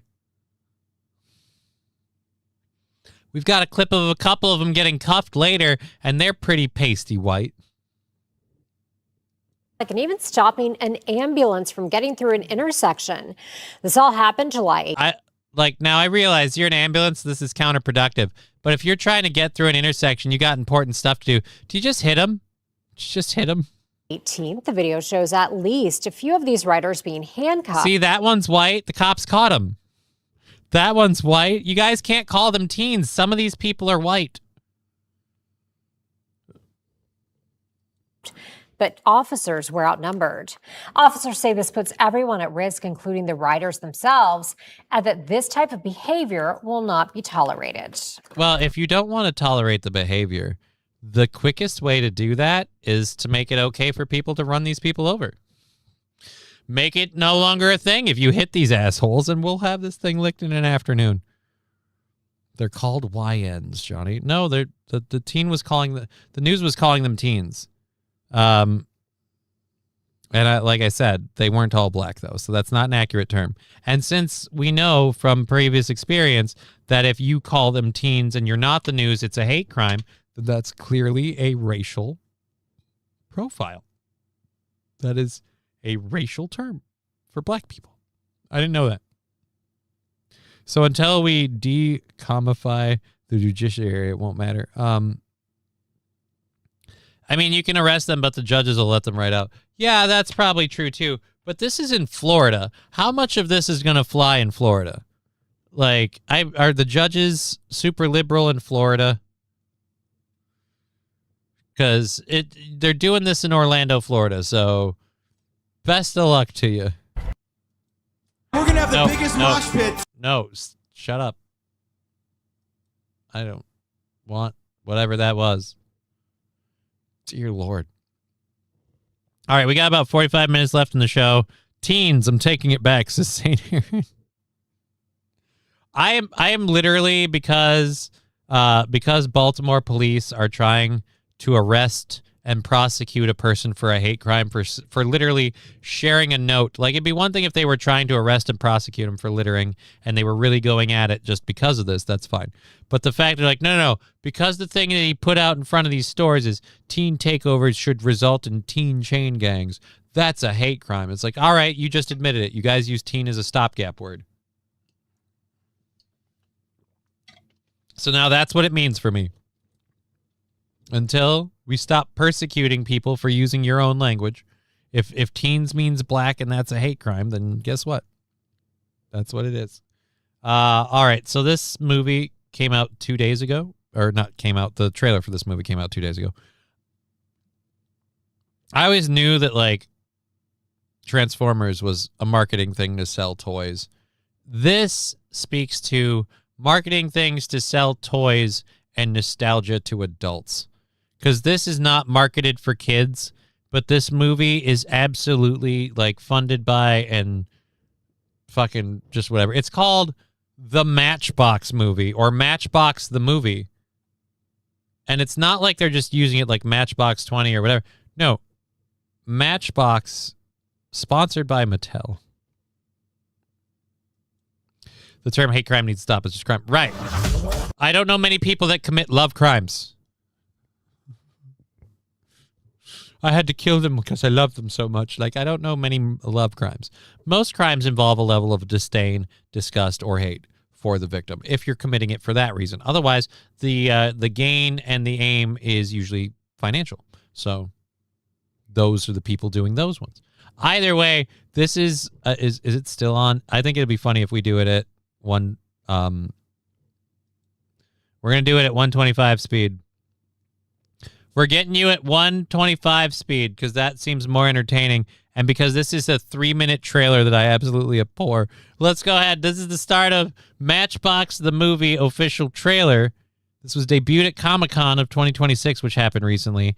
This trailer just hit the internet like a couple days ago. Sean Walker. It's been a long time since we played Matchbox cars together. Right? Remember, like, you guys just remember when you'd hang out with your friends and you just drive Matchbox cars around little tiny towns? No. You put them in the tracks and you race them around. This is so stupid. So the impetus for the movie is we have, and by the way, it's obviously a culturally diverse mix because every group of friends has one of every ethnicity. We have our black kid, we have our mixed race lady, and then we have our obviously Hispanic guy, along with white guy and white girl. We have to have those because no groups of kids ever just hung out with other people like them. Hey, Sean. What the hell have you been up to? Ooh, he threw the Matchbox car. What does this have to do with Matchbox cars? It's a bit of a longer story. You look big. Yeah. Oh, because he's John Cena, get it? And again, it's like, dude, I'm going to say this right now. Let me pause it. Did I pause it on there? I did it. Nice. Bravo, Mattel.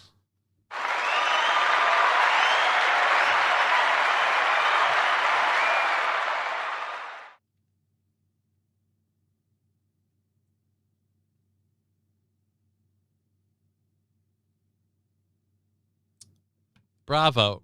I'm amazed you had the balls to even flash your logo up this long because this is so stupid. I had Hot Wheels and Matchbox cars, but didn't have a Car City in my basement like those rich kids. Right, people didn't have Car Cities, and even if you had the Hot Wheels and the Matchbox cars, you usually used them on, like I said, the Hot Wheels tracks. To rekindling old friendships. Cheers. Where's home? You know, I don't stay in one place for long. International playboy. I feel you. The only difference about the Matchbox cars is they were always like modeled after real vehicles. Hello, shot. Everybody listen. We're all going to wake up someplace Yes, different. Saint Caesar, we get it. John Cena does the you can't see me. Fuck. What? Is everybody okay? Are we on a plane? Where's the nuclear warhead, Walker? We'll start tossing your friends. You know, when you played Matchbox cars and there was a nuclear warhead involved, what does any of this have to do other than the fact that they played with Matchbox cars in the basement? Only different, I would just borrow all the Matchbox cars from school that would ask them for an extended amount of time without them knowing I was that guy. Okay. This feels like Temu Fast and the Furious. It kind of is. It kind of... Scruffy says spin-off, but I'm with St. Aaron. This is Temu Fast and the Furious. What? So wait, Sean's a spy? Let's jump to conclusions, okay?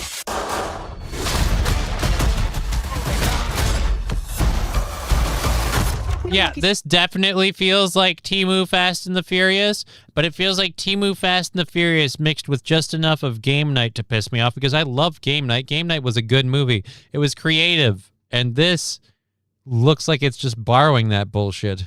The good guy. That guy said he's going to throw us out of a plane. Only bad guys say that. What do you need, buddy? Need to throw these guys off the plane. The nuclear warhead went missing. The CIA thinks it was me or us. Get in the chopper, Sean. Yeah, unfortunately, the timing of all this looks really bad for you guys. Oh, God.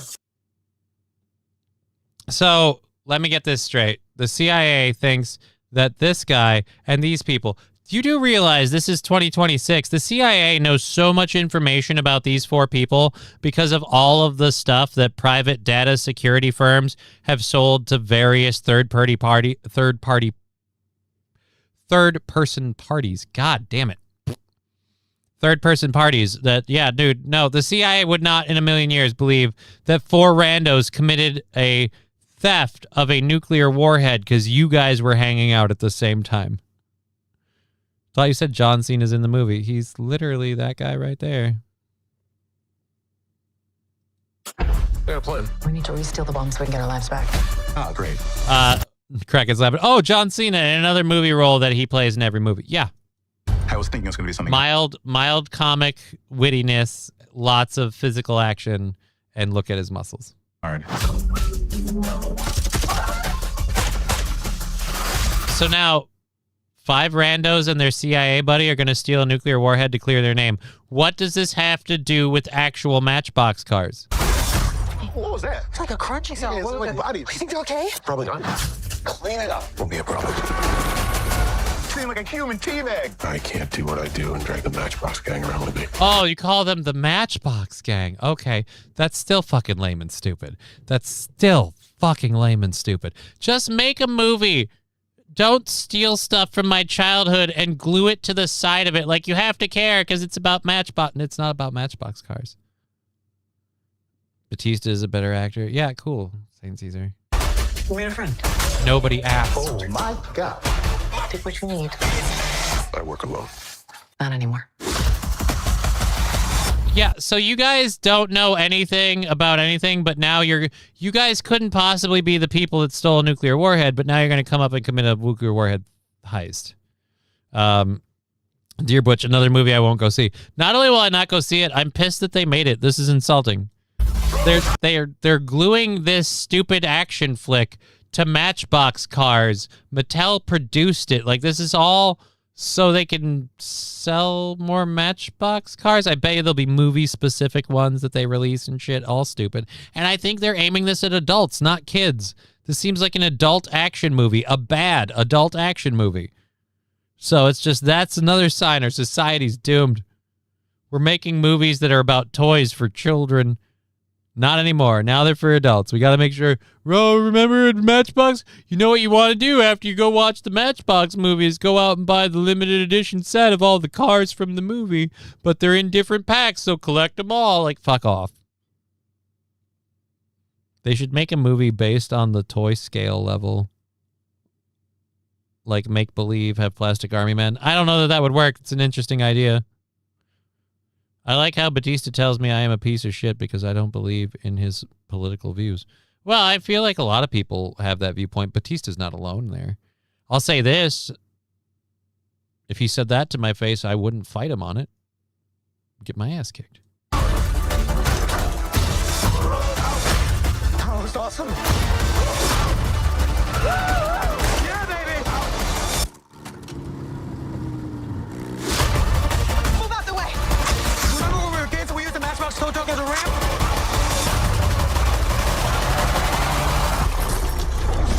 So we had to put in a stupid vehicle stunt to make this heist thing possible to tie in the Matchbox cars. Hey, when we tell the story, you leave this part out, okay? Okay, and I never dropped the gun. Deal. Yep. It's going to suck. It's going to suck. They're making movies for all the childless, autistic 20, 30-somethings with nothing to spend their money on. Right, but that's big. Like, I feel like that's the bigger problem is we're not addressing the fact that we have all of these people that apparently don't have kids and have disposable income. Like, what are we doing? Stop appeasing this crowd. Stop making stuff for them, please, for the love of God. It's such garbage. It's not even good. Can we at least, if we're going to appease them, can we at least make it something palatable for the rest of the world? That's a stretch for any Matchbox content, right? It's a stretch. It doesn't, I don't think, remember when we used the Matchbox truck as a tow truck as a ramp? Like, for what? Again, all of these people who would be children, like they're around my age or a little older, let's say about my age. So they're children. They existed at a time when Hot Wheels tracks were a thing. And I'm sorry, Matchbox didn't have shit compared to Hot Wheels. And I don't know any group of kids that hung out as a club based on the toy. Not like, I can't bring the Lego gang into it. Like, no. Kids hung out and played with their toys. They enjoyed sharing their toys, whatever. It's so campy and stupid. It's so bad. Barbie worked because of the director. Barbie worked because it was about a Barbie doll character.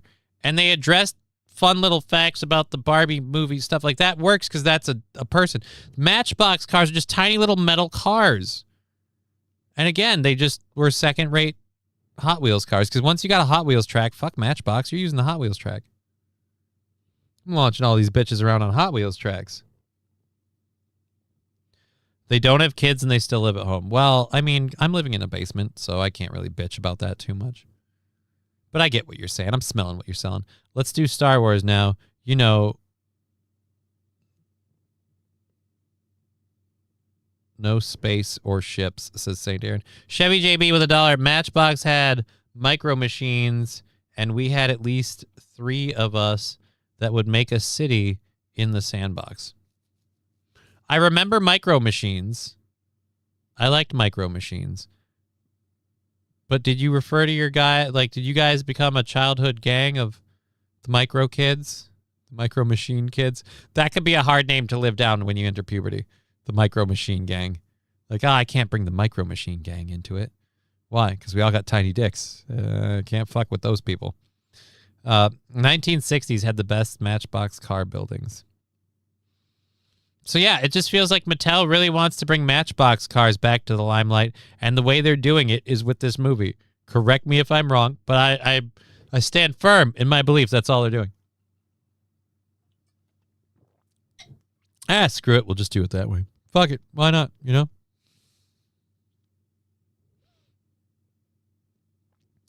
I only ever had Ertl. I don't know what Ertl is. I remember Tonka.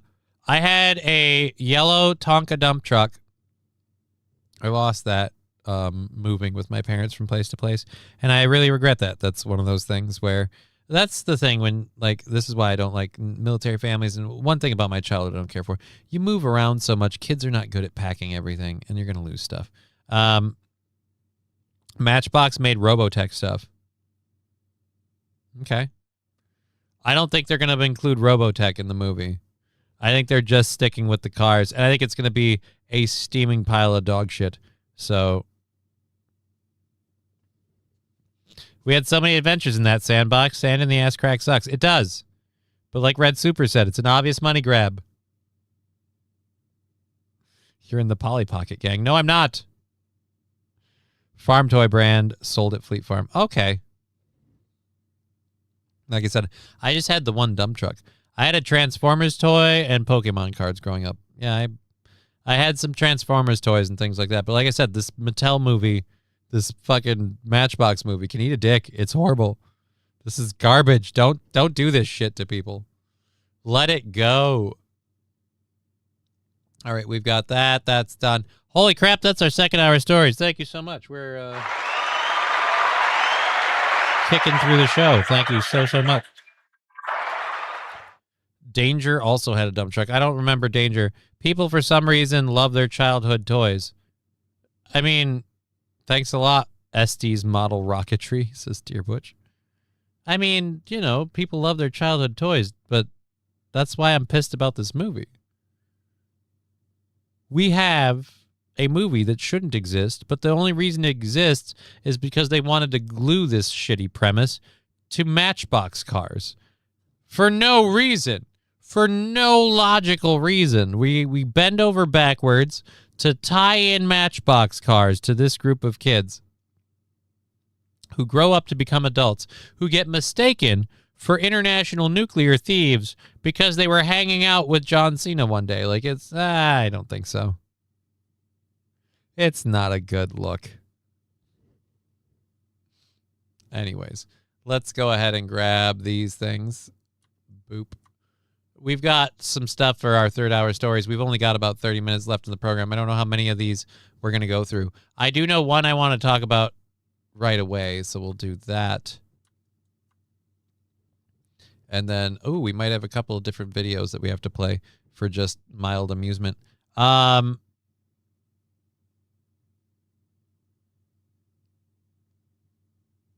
Please tell me. Oh, this is a recall.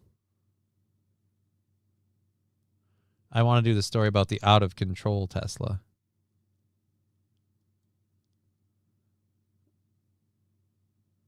The National Highway Traffic Safety Administration issued a recall for 200... AI generated. Great. 18,868 Tesla vehicles over a rear-view camera issue affecting multiple models So this and model isn't the years, thing according to a statement that from the I would agency. talk about. All right, well then fuck your video. A federal employee was critically injured when she lost control of a Tesla Model Y during a test drive and slammed into a hair salon, unaware that the salesman had set the acceleration to, quote, insane mode before sending her out onto the road. Why does the car have an insane mode for the acceleration in the first place? Why do we have an insane mode in acceleration in the first place? It shouldn't be a thing. Transformers was the shit until I...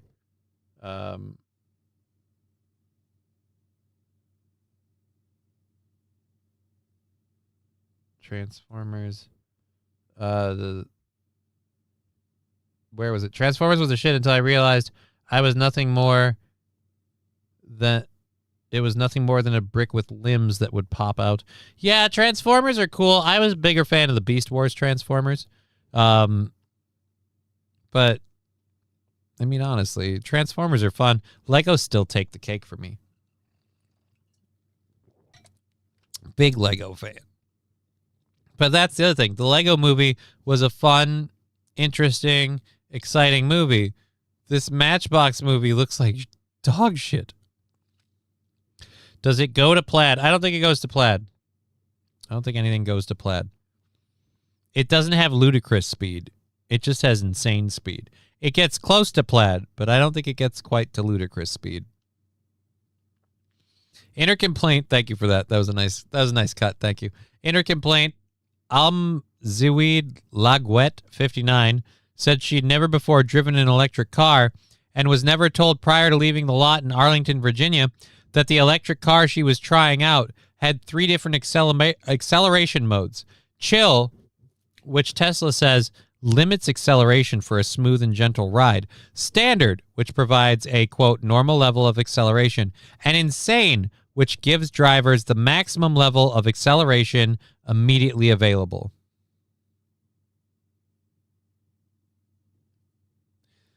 The Model Y she was given was in insane mode, according to the complaint, making the car capable of going from 0 to 60 in just 3.3 seconds, or roughly the same as a Ferrari 296 GTB Speciale.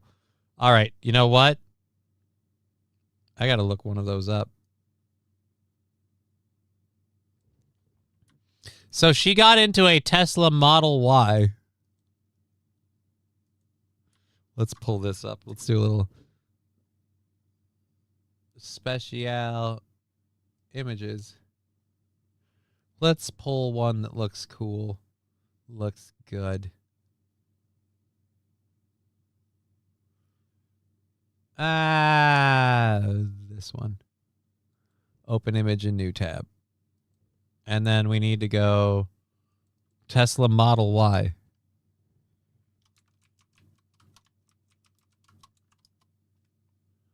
And let's see, you. Open image in new tab. All right, so this lady got into this to take it for a test drive and was technically driving this. So she got into this, but they set it to have the pickup power and the you know, go get itness of this thing. QZ man, I'm almost home. Thank the Lord, today was terrible. Well, I'm glad you're almost home, buddy. Thank you for hanging out. I would appreciate everything we've had from everybody. Thank you for being a part of the program. So yeah, that poor fucking lady, dear Lord. No one warned her about this insane mode. Someone is going to get sued. It wasn't supposed to be on it. The car was not supposed to be in quote unquote insane mode. This is another reason why I don't trust Teslas. It's that simple. It's that simple for them to fuck you up. I clicked close.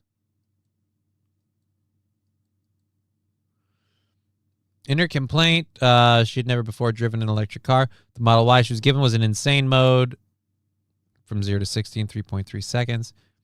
At the Tesla showroom, it says Loggett had been improperly assured by the sales staff that the electric car she was about to drive operated the same as a gas vehicle.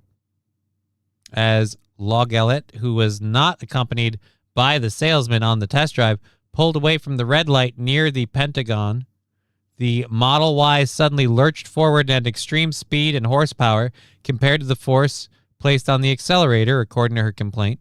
The sudden acceleration caused Loggett to lose control of the vehicle and to crash into a nearby storefront. The complaint states, adding that Loggett suffered serious and permanent injuries which have and will continue to cause physical and mental pain and suffering. Loggett, who is a database developer at the Federal Reserve Board, according to public records, was rushed to the hospital following the wreck. Oh my God, this happened in 2024. We're still hearing about it now, which made headlines at the time. The vehicle caught fire upon impact and forced the evacuation of the building. I thought I died, the salon owner told the news. I literally was like, there was a bomb in the building and exploded, and that was the end of it. Oh, so you guys, this is the news story from back when it happened. Okay. Vistaprint is where your ideas become can't-miss signage. All right, so we'll clear that. Car initiate safety brakes, initiates insane mode. Yeah, dude, I don't want an insane mode in my car. Color me crazy, but no insane mode. No insane mode in the car, please. Are plowed into the building. The mishap happened just after 1 o'clock this afternoon in the 400 block of 12th Street South. Salon owner Maha Hamdan says that a Tesla crashed into the building and then caught fire. I thought I died. I literally thought there was a bomb and the building exploded and that was the last of it. I thought we were dead. I was inside. I was doing a client's hair. Dear Lord. That face has had some work, right? Like, I'm not crazy. That lady's had some work done.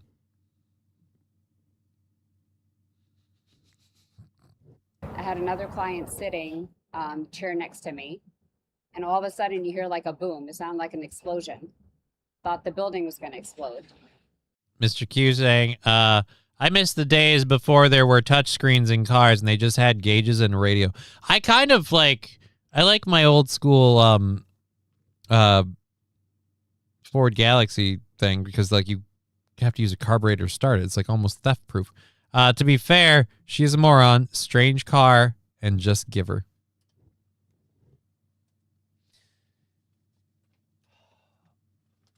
She was used to the acceleration making sense. That's all. In this case, it didn't.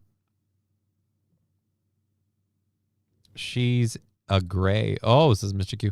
Okay, so this is an alien. She's not a real person. She's just hanging around in Virginia to like get like intel. Like she's a spy. Okay. Come to find out, we all kind of flew, glasses flying everywhere, smoke, gas. We come to find out there was a car that flew into the salon. The driver of the Tesla was taken to the hospital with serious injuries. Meantime, the salon owner says that it's not the first time that a vehicle has crashed into the building. She says 2 years ago, a Metro bus crashed into her salon. The building is now closed. How tempting is your salon for vehicles? They just aim for the fucking thing. Pending a structural inspection. But yeah, so I guess that's when it happened. Smarter. No, fuck your ads. With Mood on command. Nobody asked. You can browse hundreds of options. Nobody asked. You dick. So now she has filed a lawsuit for all of this. The cause of the crash was never previously made public, and Loggett has never been identified as the driver until her complaint was filed on July 22nd in Alexandria Federal Court. A Tesla spokesman did not respond to a request for comment. In September of 2024, Loggett scheduled an appointment on Tesla's website to test drive a Model Y at the local dealership. I'm going to guess they don't do the insane mode anymore. Loggett, according to the complaint, was told it was just like driving a gasoline-powered car. It totally isn't. It totally isn't. Give me a car that you need to crank. Fancy doodads and gizmos. Crash. I was just driving to change the music. I was just trying to change the music. Oh, I don't know why I said driving.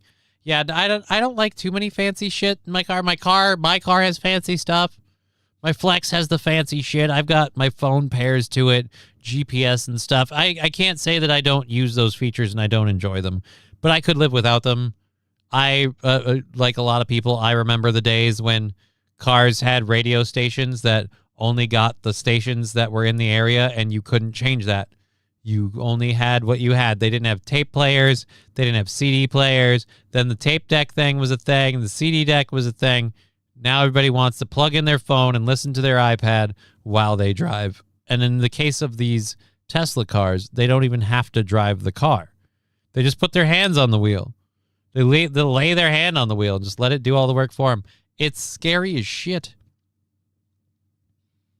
I want to know, do they still have insane mode? Do they still have insane acceleration mode? I might be convinced to go get a Tesla if I can fucking take off like a bat out of hell. She's an alien, or she is an alien. Call ICE. No one looks like that naturally. Is immigration enforcement going to, like, deport her to Mars? So, like, we're going to have Elon Musk we'll put together a rocket and we will launch to Mars. I don't think that's a good Elon Musk voice. I don't think she's an alien. I know you guys do, but just a weird misshapen face. I used to travel on the road. It was amazing to listen to the local small stations. You lame people that need a backup camera to hook up a trailer. Jesus, I remember back in the day, we used to do that stuff just out of training and practice. Well, I can't shit on you too much there. I love my backup camera. My backup camera makes my life so much easier. It's one of the few things where I'm like, this is life when you're spoiled. Matchbox did have some cool play sets. Gas station, Mountain Road.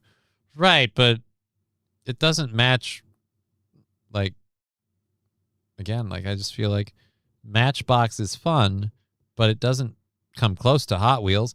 And even so, all of those cool, fun sets, but we've got to do a movie with a nuclear bomb? Make it kids playing with Matchbox cars. We shift between reality and fiction with the Matchbox cars. Way better. This would suck balls. This one sucks. And the whole stealing a nuke thing is just campy. They stole a nuke. Really? Movies really make it seem like stealing nukes is way easier than it actually is. Everybody's stealing nukes. Everybody always has nukes, but nobody ever uses any of them. It's weird. It's weird. We have to be worried about these people. We have to worry about them taking the nukes, but they don't ever do anything with them. They just take them. Okay. All right. We got to be worried about them using the nuke. So, yes, out of control Tesla slammed into the hair salon. She's suing Tesla. I hope she gets a bunch of money. Grandma wasn't rated for that kind of affair. I'll say this just in general, like at your age, don't go buy the newfangled Tesla car. You know what it is? And I worry about this because of personal experience. I worry old people are loving this auto drive stuff, and they're looking at Teslas like a way to maintain their mobility because now they don't need to be able to drive. They just program the Tesla to tell them to take them home, take them here. It's like having your own personal taxi, except you can sit in it yourself, and nobody knows. Cameras take away the verbal abuse.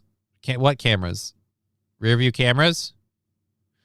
Hand gestures and yelling with a dash of frustration. That's how you got a trailer hooked up. I mean, yeah.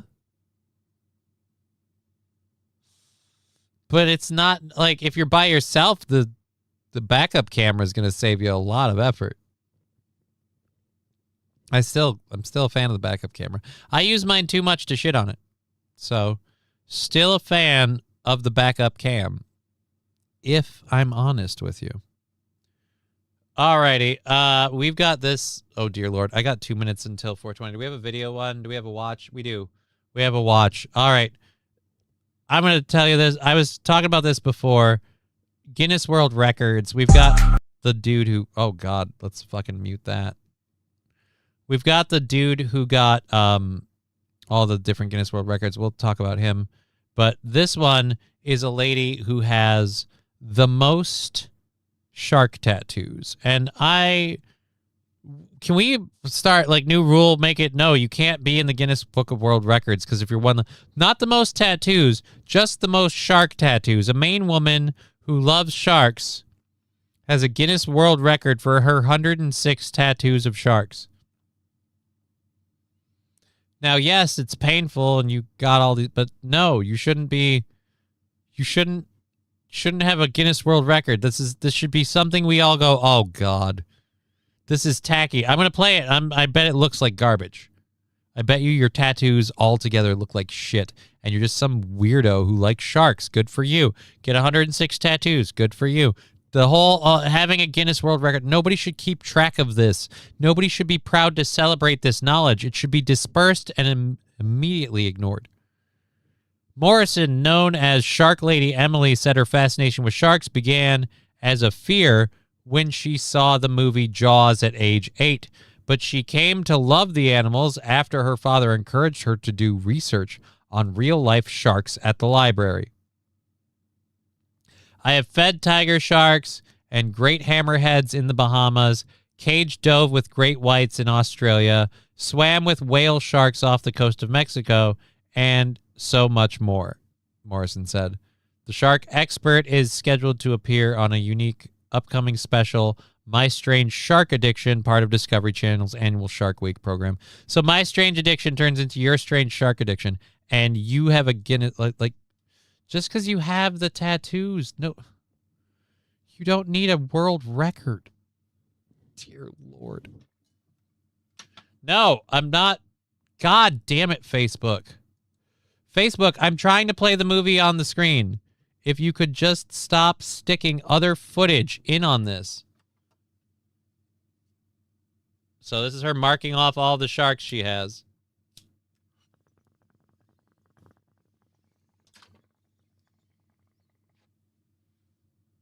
It's a lot of sharks.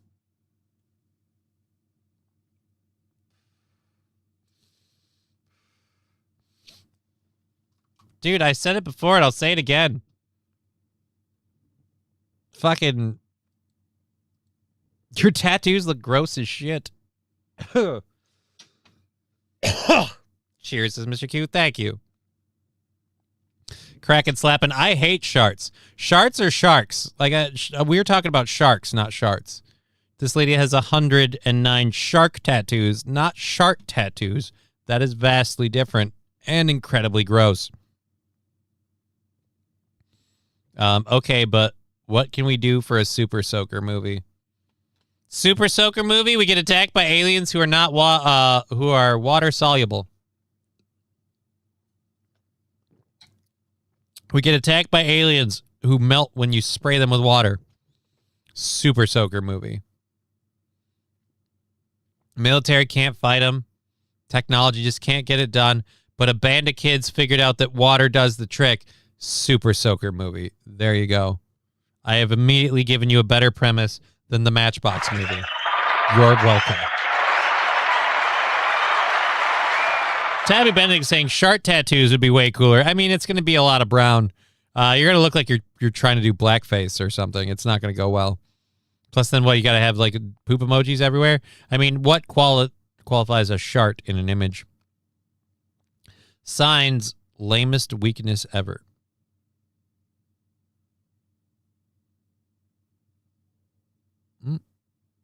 That wasn't Signs. They weren't weak to water. Signs was the one where he had to swing away and the guy had to hit the alien with a bat.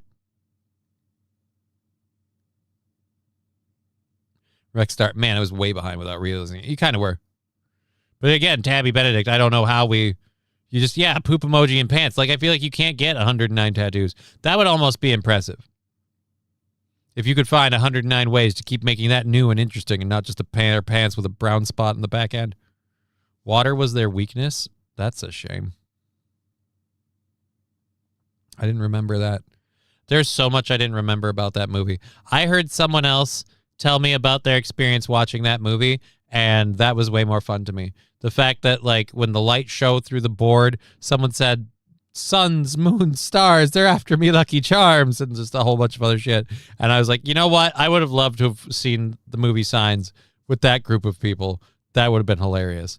I really hope that Fast and Furious Fast Forever movie, the last one, has the Micro Machines in it, and they have to shrink down to size and go to a different universe.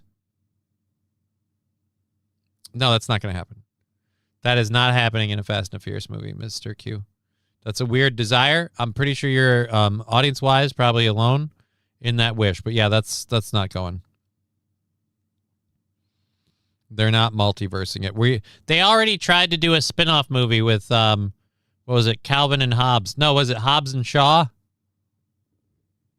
They did the Hobbes and Shaw spin-off, and that went so-so. So if they're done. They're done. Hopefully done with this. I know Vin Diesel really likes having an acting career, but hopefully they're done with this. When is the last time we saw him in something that wasn't a Fast and the Furious movie?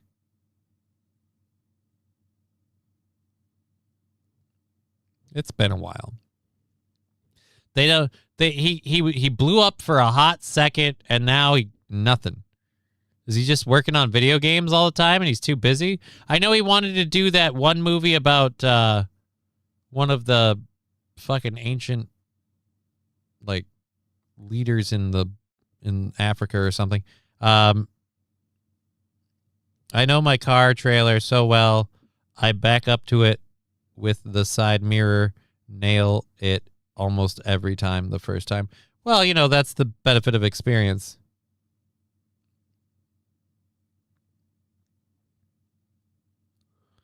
Army Men were always my thing, and the movie Toy Soldiers was awesome. The movie Toy Soldiers was awesome. No Insane Mode is the most un-American thing I have ever heard. Move to Canada, you communist. Well, I'm saying, do they still have Insane Mode? I am almost, we covered that. I know my car trailer. All right, so we're good. We're good. Oh, wait, Alan says that movie sucked. Now you got throwing down over it. Throwing down over whether or not Toy Soldiers blew. So we're going to be getting going here in a couple minutes. We've only got a few left. What else can we go through that'll be fun to talk to? Oh, I know. Let's cover this one.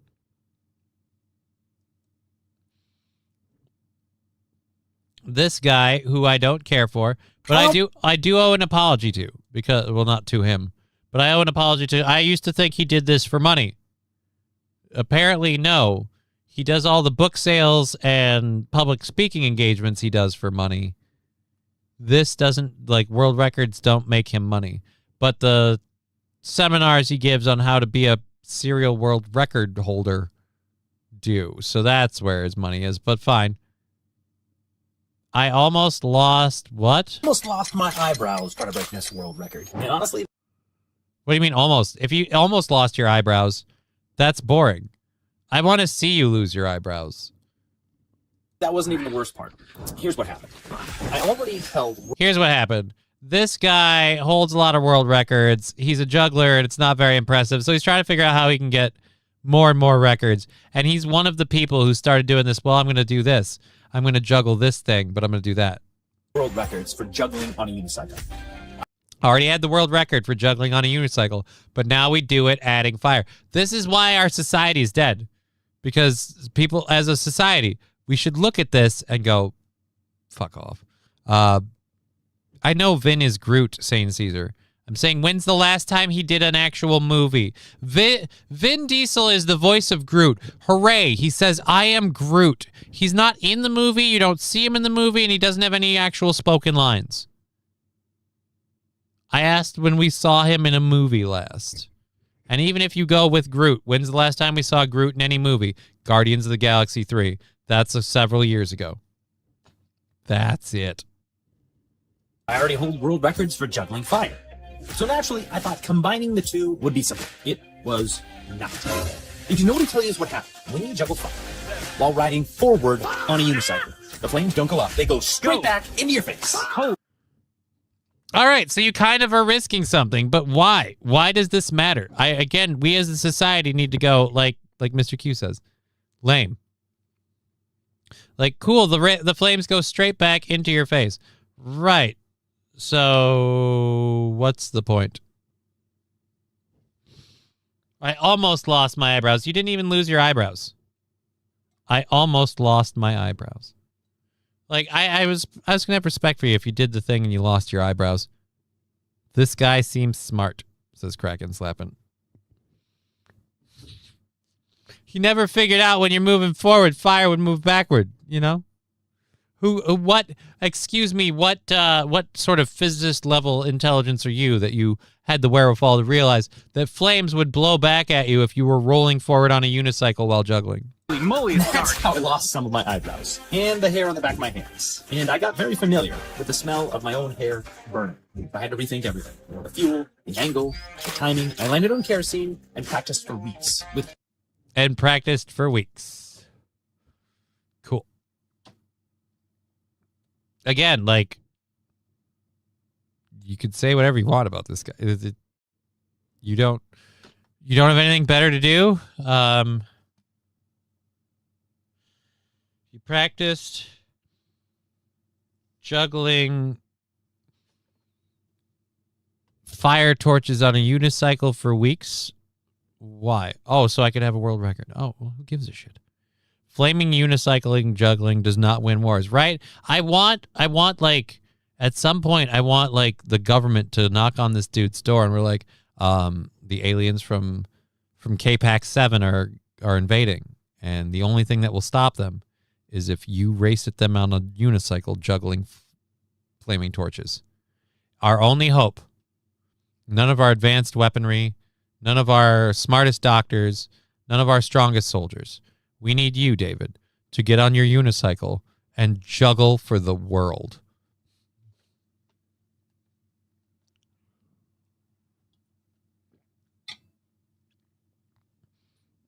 It's just stupid. I have to have the record for what? Doing this thing? No. Why? Because nobody cares. Like, that should be the thing. Like, no, we can't give you the record for longest stretch juggling flame on a unicycle. Why not? Because nobody cares, David. Nobody cares. It doesn't mean anything. It doesn't do anything. This is just a guy who has way too much fucking time on his hands, apparently. Just trying to find a way to score the newest win on the newest record so he can go, I have a world record. I have all of these world records. Nobody cares. Nobody cares. What would be a great movie starring Vin Diesel? Oh, that would be a great movie starring Vin Diesel, where he has serial world records and he has to juggle to save the world. I mean, we kind of had that with Pixels. Wasn't Pixels kind of that? It's like, hey, all the people who acted like when they played Pac-Man like it mattered, and now we finally have aliens, and I think that's how we wage war, so that it does matter. It was okay. It's a bit of a stretch, but yeah. So I think we kind of made that movie. I'll tell you this, we made that movie and we went over on time. Hey, he got you to talk about him for 10 minutes. He got me to talk about him for 10 minutes for two reasons. One, I thought this clip showed him actually losing something. Because, you know, like, ooh, burning your eyebrows off, but at least it's something. And two, I do feel a little bad. For a long time, until I recently learned that Guinness World Records aren't paid, there is no cash prize, I was like, oh, this guy just does this to keep hitting this bank account. And I was wrong. So I thought I'd cover that and laugh at him for losing his eyebrows. But turns out he doesn't lose his eyebrows. He just does all the same shit he always does. So fuck him. And it was just to fill in for the last part of the show. And it worked. We went over by 2 minutes. So I guess thank you, David. We got what we needed. You may go back to your obscurity now. I'll try to avoid talking about him in the future. How does that sound, dear Butch? I appreciate it. I believe I'm going to be on the Steel Toe Show tomorrow, as long as the show goes and launches according to plan. So I'll be on the Steel Toe Show tomorrow, supposedly. And we'll be back here with Digger, hopefully, tomorrow afternoon, hanging out with you guys from 1 to 4:30. And then, yeah, I think that's that. So I'm going to get out of here. Stay cool. I know it's not that hot, but a real feel says like it's toasty. So stay hydrated. Don't get heat stroke. We've been Johnny. You've been an audience. Thank you for another day of blessing me with this wonderful job. I'm going to get out of here. Y'all take care.